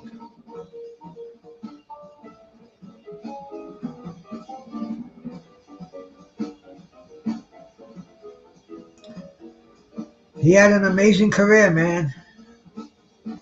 Fought won the lightweight championship, the welterweight championship, the junior middleweight, the middleweight. He would have won the junior welterweight if he had went for it. But thing about Roberto Durán too, man, he was one of these fighters who could grow in weight without putting on muscle. He just put on weight. Welterweight was his perfect. Maybe lightweight. Lightweight, he was the perfect young animal, the kid. Welterweight, he was a little more grown, a little more mature. Look at those punches by Durán on the inside, though, man. He's bouncing Carlos Palomino's head back. Looks like Nakatani when Lomachenko was rubbernecking him.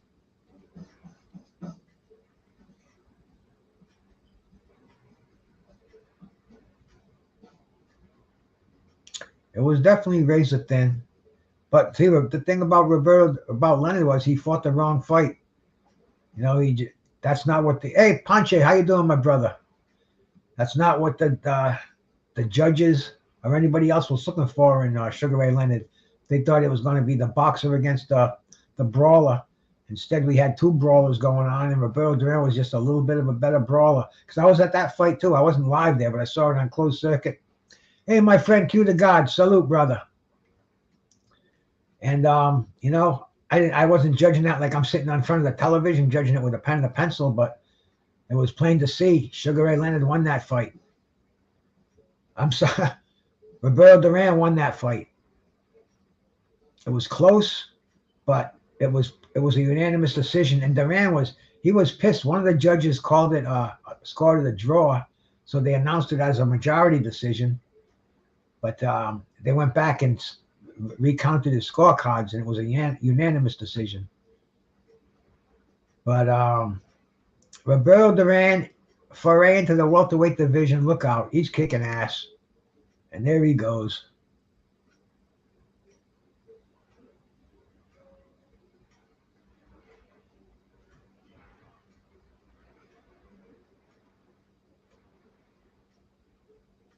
Oh, he proved something in that fight. I mean, Sugar Ray Leonard called his wife a punta, and I mean, fucking Durán was a nasty bastard in that fight. He got into Sugar Ray Leonard's head, and it's a good thing he did. He would have come out on the short end if he had. Let me tell these boys, the break is over. Get back on those horns. We're almost done, so you guys keep going too.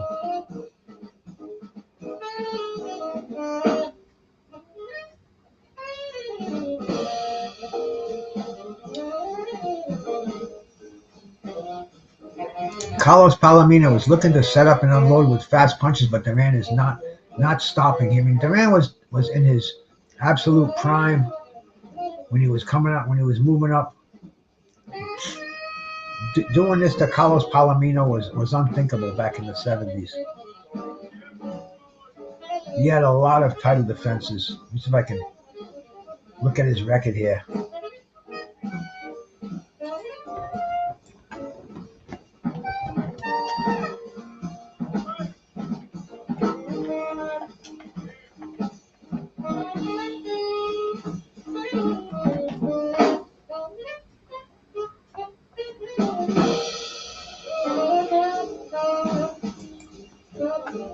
He started his career in 1972.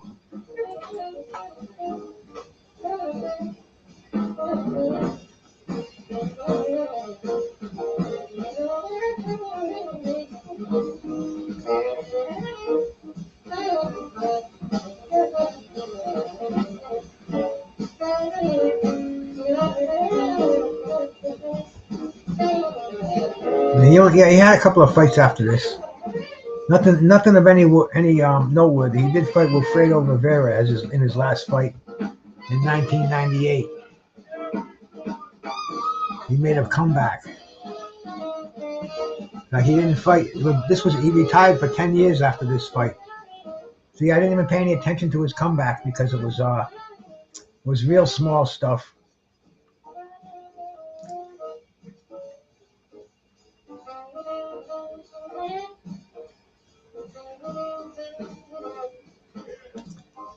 He beat guys like Armando Munez, who was a well-known welterweight back in the day. Davey Boy Green, that's the one who Sugar Ray Leonard knocked out cold on a big Don King card. John H. Stracey. He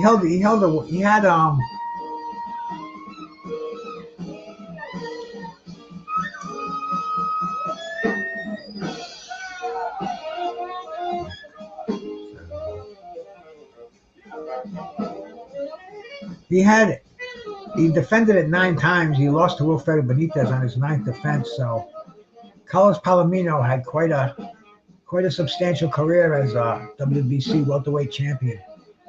Floyd Patterson at ringside. Only guy to regain the heavyweight championship of the world at the time. And nine of them had tried and failed.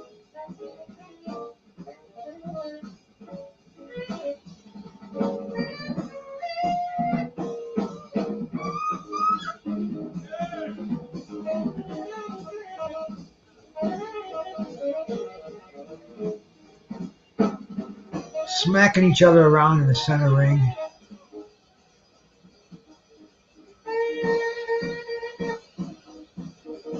Duran's just playing games with Carlos Palomino.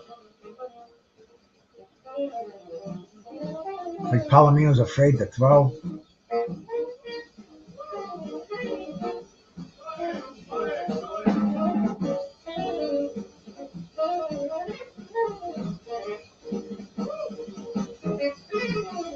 Definitely an interesting story. I didn't even realize that he retired I thought he retired for good after this fight, but no, he retired for 10 years and came back and he had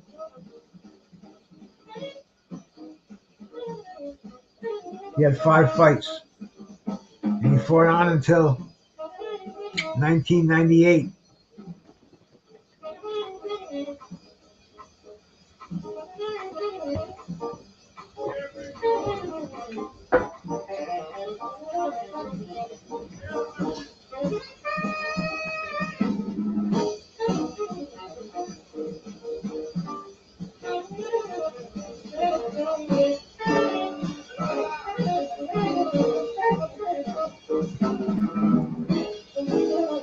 Roberto Durán imposing his will on the former welterweight champ Carlos Palomino, starting to lay some leather on him.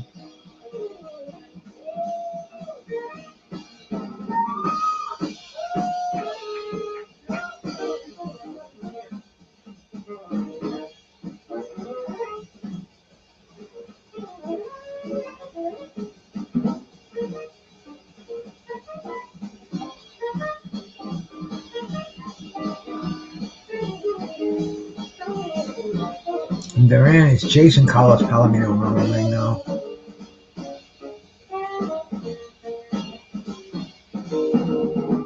Every time Palomino slows down, he gets clipped with that right hand. His face is starting to show the effects of it.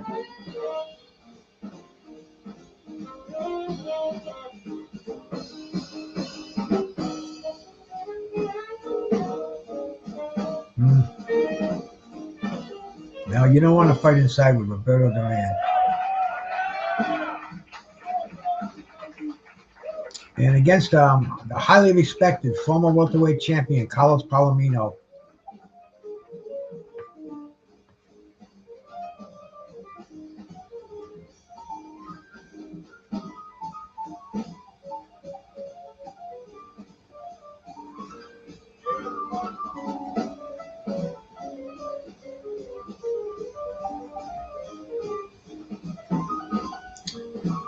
Yeah, I'm going into reading a little bit about the retirement of Carlos Palomino after this fight. The gentleman Jerry Cooney being interviewed. Larry Holmes warming up for the main event. We saw the main event before we saw before we're watching this, the co-main event.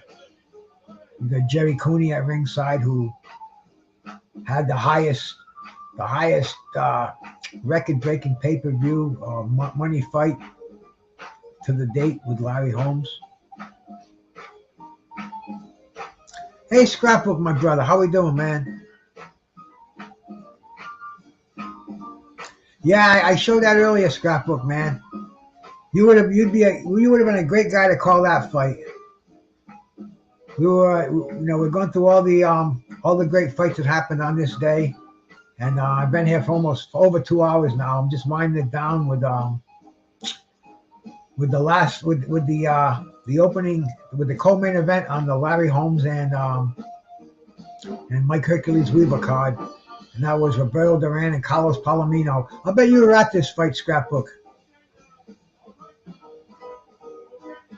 Was it? Am I kind of giving you a little too much age there? I was how old was I when this fight was happening? I think I was 24 years old, 23 years old. I saw it on closed circuit, man.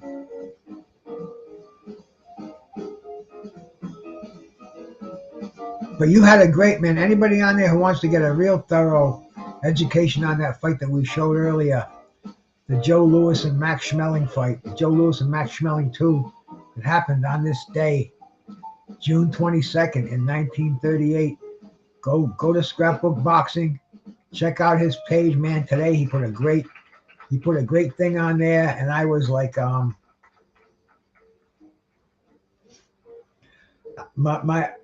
had a jolt that got me to do this even more. I put this up this afternoon because that fight was going to be on here. That fight, the fight of the fucking decade. That was going to be one of them. But when I saw Scrapbook do his special on it, I once again realized how powerful that fight was to America, to so many people, and you did it justice, my brother.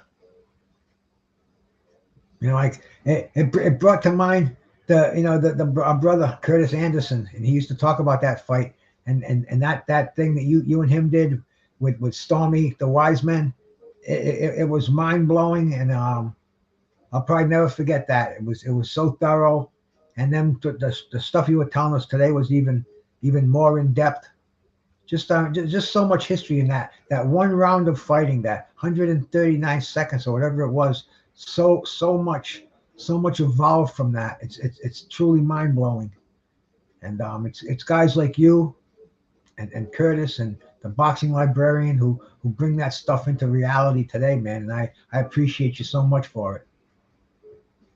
There's so much bullshit going on YouTube, so many squabbles, free smoke, and this one doesn't like this one, and if you like this one, then you're my enemy, and all this bullshit.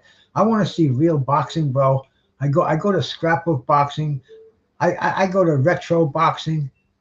I go see hard line, man. You know, the people who keep it real, the people who don't play with the bullshit, man.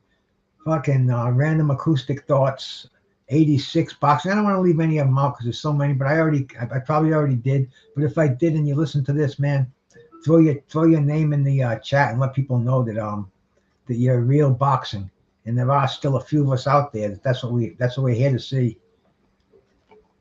And back there talking to Larry Holmes, who's getting ready, and Mike Hercules Weaver. I mean, we just watched this fight a little while ago, and now we're kind of going in reverse over here. We're all over the place, man. But I mean, this fight made me a Mike Weaver fan. You know, I watched him come and beat Scott Ledoux for the USBA championship, and the amazing knockout of John Tate. And dude, I mean, it hurt. Oh, there goes Carlos Palomino's down.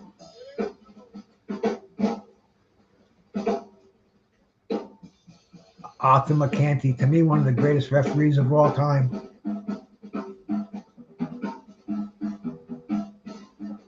Hey, Scrapbook, we're listening to George Coleman in the background here, man. George Coleman, he played with Miles Davis on the My Funny Valentine album. He was replaced by Wayne Shorter with that classic quartet with Tony Williams and Herbie Hancock and Ron Carter. And we're listening to him live now. He's playing at a place called, I know, huh? Doesn't it, bro? He's playing at a place called Smalls Jazz Club in New York City. And the dude, he's got to be in his 80s, maybe even 90. I don't know, man. But he's still blowing that tenor sax in the Miles tradition. I saw him at a jazz club at 1980 in Providence, man. And you know, listening to him, and I was showing that album tonight, man. This is the I'll wait till this fight's over. We'll get into that. But feels like it was yesterday. Errol the Truth Spence Jr. fan page. Salute my brother. Low Clarity. Peace, man. We're watching the legendary Roberto Durán making his foray into the welterweight division, taking on former champion Carlos Palomino, who I thought retired after this fight. Now that I'm looking at his record, I see he came back after 10 years, man. 5 fights, won 4, and retired for good. All right, man. I'm doing some Green Dragon over here. I haven't smoked in, I don't know, maybe 4 or 5 days. You know, when I smoke now, I get a runny nose. My body doesn't like smoke. You know,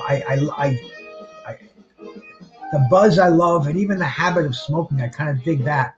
But the more that I stay away from smoking, when I do it, I cough a lot. My nose runs a lot.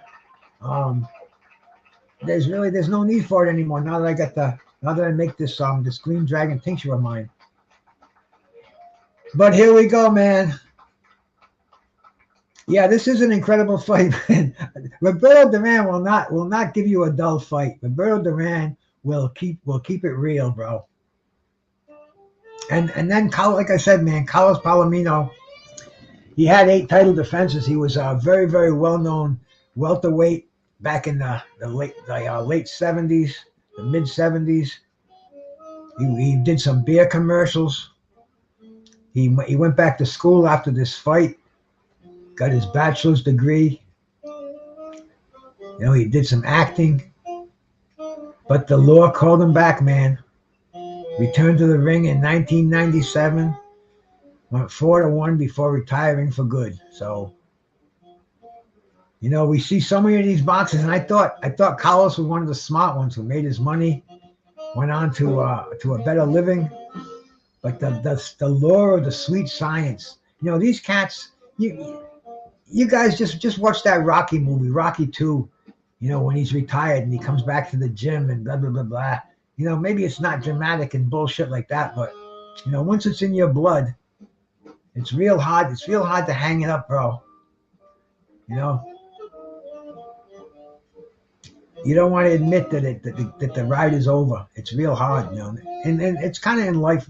Life is the same way, but boxing just a big magnification of life, down to its basic elements. And that's what we're watching right now, man. We're watching we're watching the young, up and coming, hungry, the man who still has things to say in boxing. He's got a lot more to prove in boxing, as we all know, against a fighter who I thought this was his swan song. Who proved it all, man. Who transcended the sport. Who was in those Miller Beer commercials, man. Miller Lite, less filling, tastes great. That was the big thing about that. They have one group less filling, and the other group. And it was all these athletes, all former athletes who were doing the commercials, and Carlos Palomino was one of them. I think Joe Frazier might have been on there too, man. But it was very cool, very, very cool, man. It was when boxers transcended just boxing. Today you go out there and you ask the average schmuck on the street who's Errol Spence. They don't know who's Bud Crawford. They have no idea. They still know who Roberto Durán is. They definitely know who Muhammad Ali is. But see, that's when boxers were revered back then. That's why I still show these cats. That's why they still bring a lump to my throat when I talk about these guys. These are living legends, and that's why these guys are still with us. That's why we try to honor them. That's why I try to honor them by showing these fights, by sharing the feelings I had the night that I saw these fights. And I appreciate anybody who's coming on here and digging on it, because every time I watch these fucking fights, bro, I get a rush. Look at Durán, man. Oh, Carlos Palomino, he's had enough on the inside. Arthur McCanty, great ref, knows when to get in there and break you. Palomino's trying to catch him with a sneaky right hand. Duran's seen that before. Boom. Durán, real sneaky, a lot of power. You got to give Palomino a lot of credit just hanging in here. And Duran's got that great defense.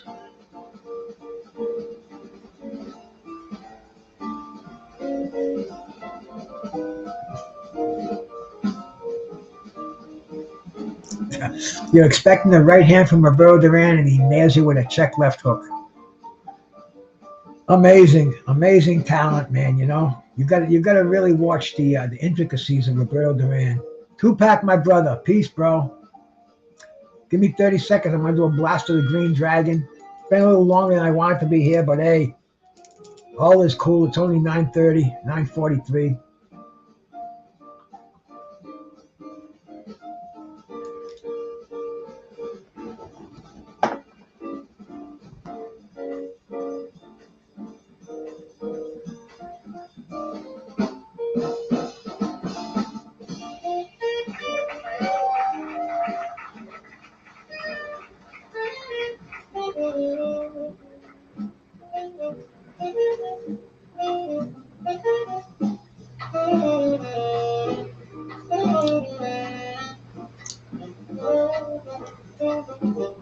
Carlos Palomino looks like a defeated fighter sitting in that corner.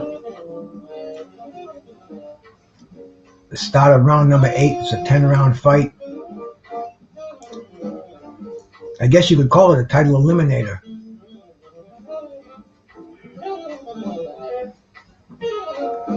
Because back then we didn't have to give these fights names like that to get attention, bro. When you had two top welterweights like this going at it, you didn't have to give it a phony title, no interim belt, no silver, no gold. This was fucking fight was gold in itself, 14 carats solid. And remember, this was the undercard fight to a fight that they couldn't sell to the networks that ended up becoming something we're talking about 40 plus years later. And Durán has got he just has an amazing sense of depth. He can be on the outside throwing those uppercuts, and all of a sudden within a split second he's on the inside throwing those short uppercuts.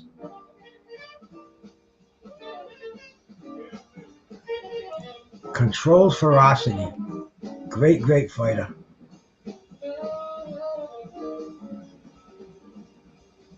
Taking nothing away from the great Carlos Palomino.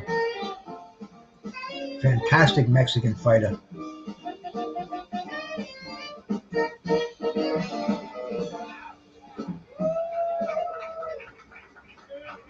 Durán, when he gets on the ropes, gets into the exchanges, doesn't cover up, just moves those hands. His offense is his defense, man.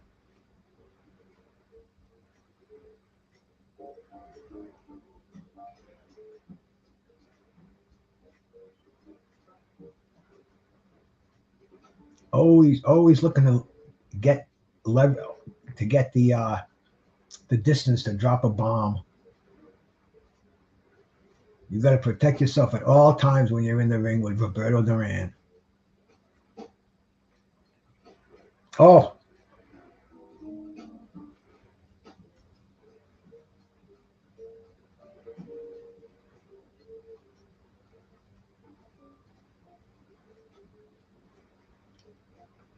Durán looks like he's in a stalking mood here. Carlos Palomino is on the defense. He's doing more reacting than he is acting.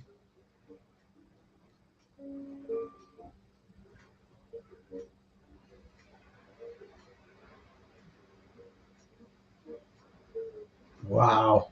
What exchanges.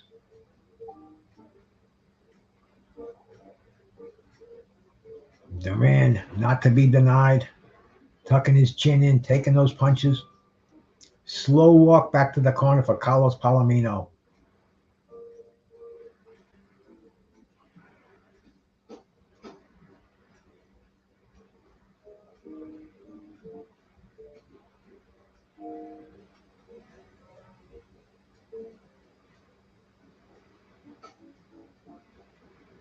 Beautiful right hand by Durán, showing it in slow motion. And once again, we got the HBO graphics that come on the screen, man. It just shows how HBO has such how they're in their infancy. They can't even compare to the networks right now. HBO was in its infancy. I hate to repeat myself. Some people they say it 3 times to make you hear it. I hate to even say it more than once. Durán with Ray Arcel and Freddie Brown, man, and there goes. I don't know who's in Carlos Palomino's corner.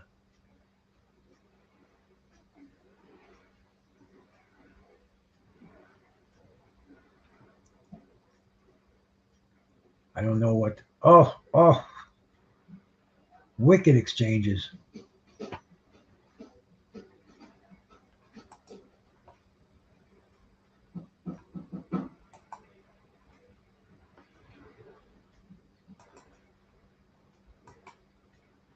Come on, guys, stop playing again. I didn't pay you guys to sit around. Come on. You guys take extended breaks. There we go. Thank you, boys. You got to keep that music going in the background, or I lose my groove.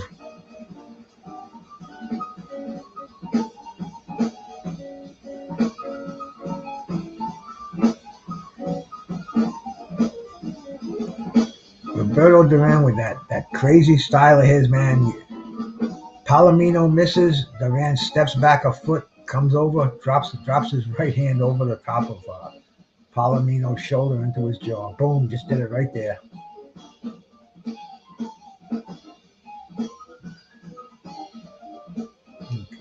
Carlos Palomino, I think, is very frustrated. He's getting hammered. He's trying to hit Durán, but Durán very evasive.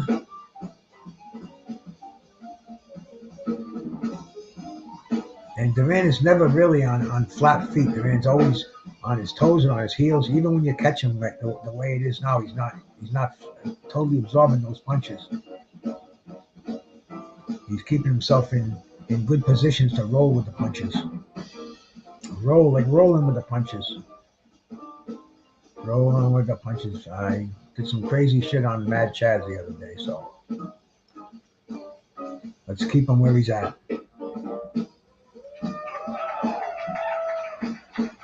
Durán is just walking Palomino into the corner, nailing him with shots. He knows he's got this fight under control. It's all Roberto Durán.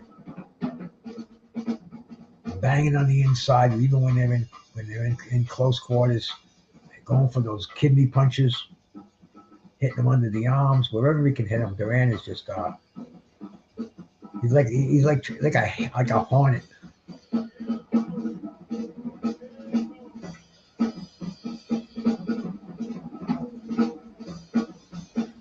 Kind of like this drum solo.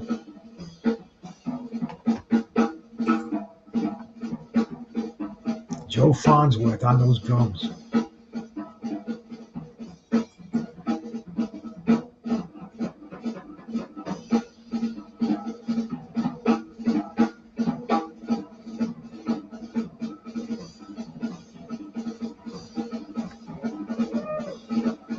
Carlos looks like he's pretty tired.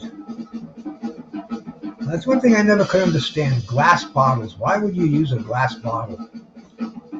Man, you bust somebody's teeth with that sucker. It just doesn't seem like the thing to do. Hey, Electro Jet, how we doing, brother? We're in New York City. Probably back when you were in New York City, 1979. Madison Square Garden.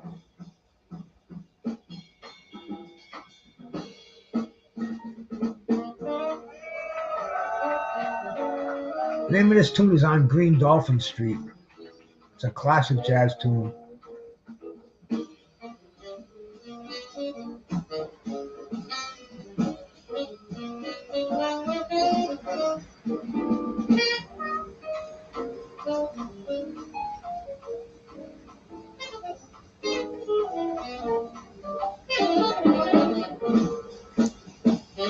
This was a hell of a fight, Jed.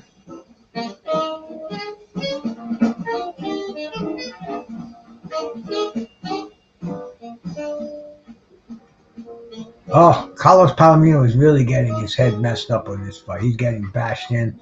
Good thing this is only a 10-round fight.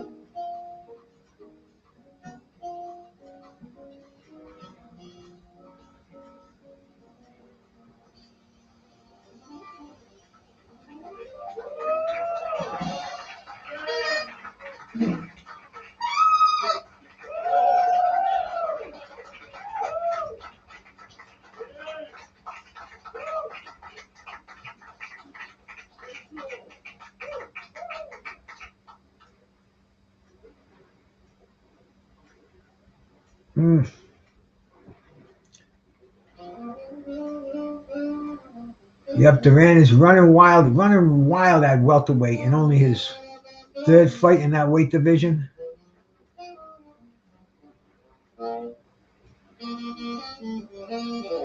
Carlos Palomino, though, tough as they come. Not giving up in this fight at all, but Durán, you want to go? Let's go. He just rolls off his shoulder and comes back with a beautiful right hand. Now he's got Palomino against the ropes once again.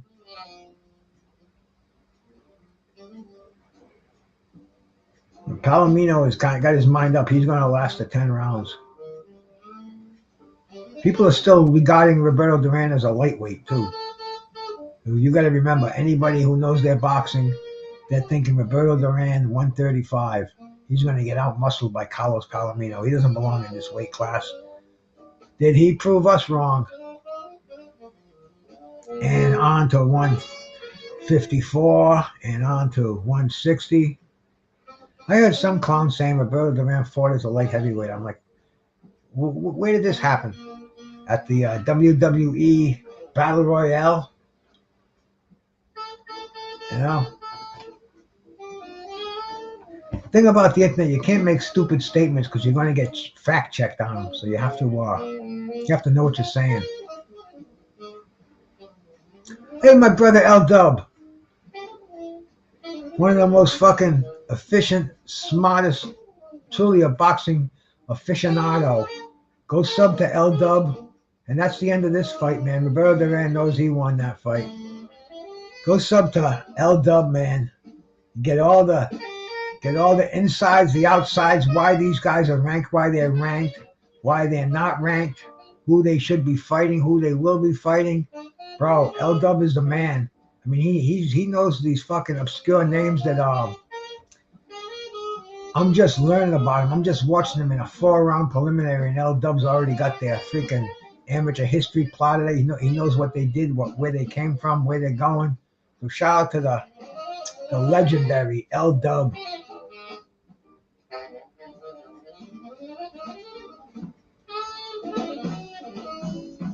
But once again, man, Roberto Durán, and the most important thing about this, man, on this day, June 22nd, so many things happened on this day. We watched 4 of them in here tonight, man. We've been here for 2.5 hours watching 4 of the fights that happened. There were many other ones. Don King, the legendary Don King, promoting this card. He couldn't sell it anywhere. We're still watching it over 40 years later.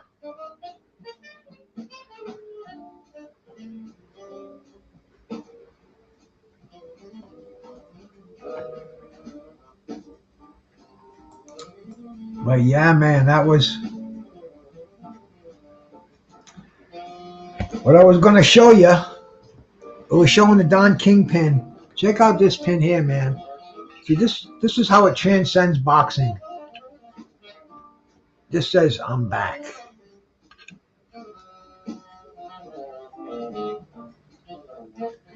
August 19th, 1985. I think the pay-per-view companies, cable TV companies were giving out these. Didn't even have to have a name on. This is the face of boxing. This was the face of boxing. Let me show you another face of boxing if I bear with me for just 1 second here.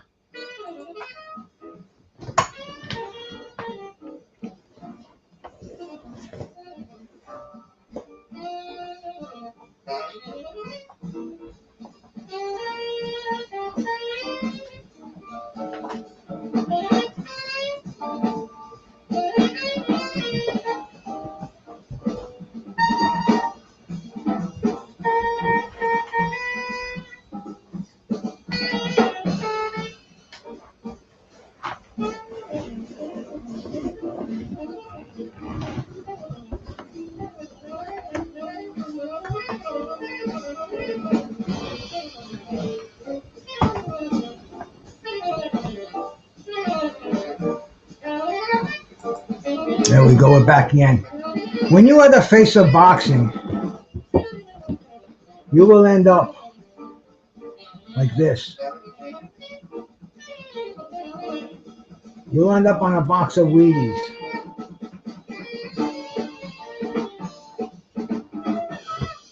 But anyway, we had a little music tonight. We had a little boxing tonight. Smoked a little herb. I did my Green Dragon. I thank everybody that came in here.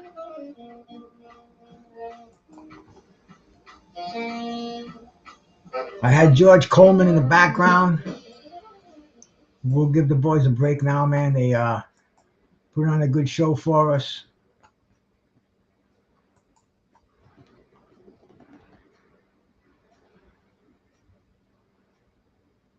We'll be cruising on out of here. Bruce Gas, Boxing, Jazz, and more. I appreciate anybody that came in here. Make sure you sub, like, and share this video if you please. Thank you so much for being here, man. God bless you. Shout out Bruce Gas, aka Toka 2. You know I had to drop a trap for my boy. Hey, where you at? Yeah, I've been in your raps and boys out here telling favors. I'm the hardest young nigga, I ain't signed to no label. Hey, Bruce Gas putting them fights on the table. Calling that boxing since Kane versus Abel. Smoking so much gas, you would think that shit was fatal. On the people's champion like Muhammad Ali. Shout out Bruce Gas, one day we gon' meet. Yeah, we gon' blow it down, we gon' smoke hella weed. Yeah, we gon' blow it down, take a hit out the Toka 2. Slipping hella shots, feel like Tyson with the peak. Little Glock by my side, but it hit just like Isaac Cruz. Shout out Mad Chad, real shit, that's my fucking dude. ice. We always cooking on a pan. Strapped to my side, I ain't talking about no sand. Bruce pass me the blunt, I'ma light it like a candle. Ayy, non-stop bars, man, I always spit flames.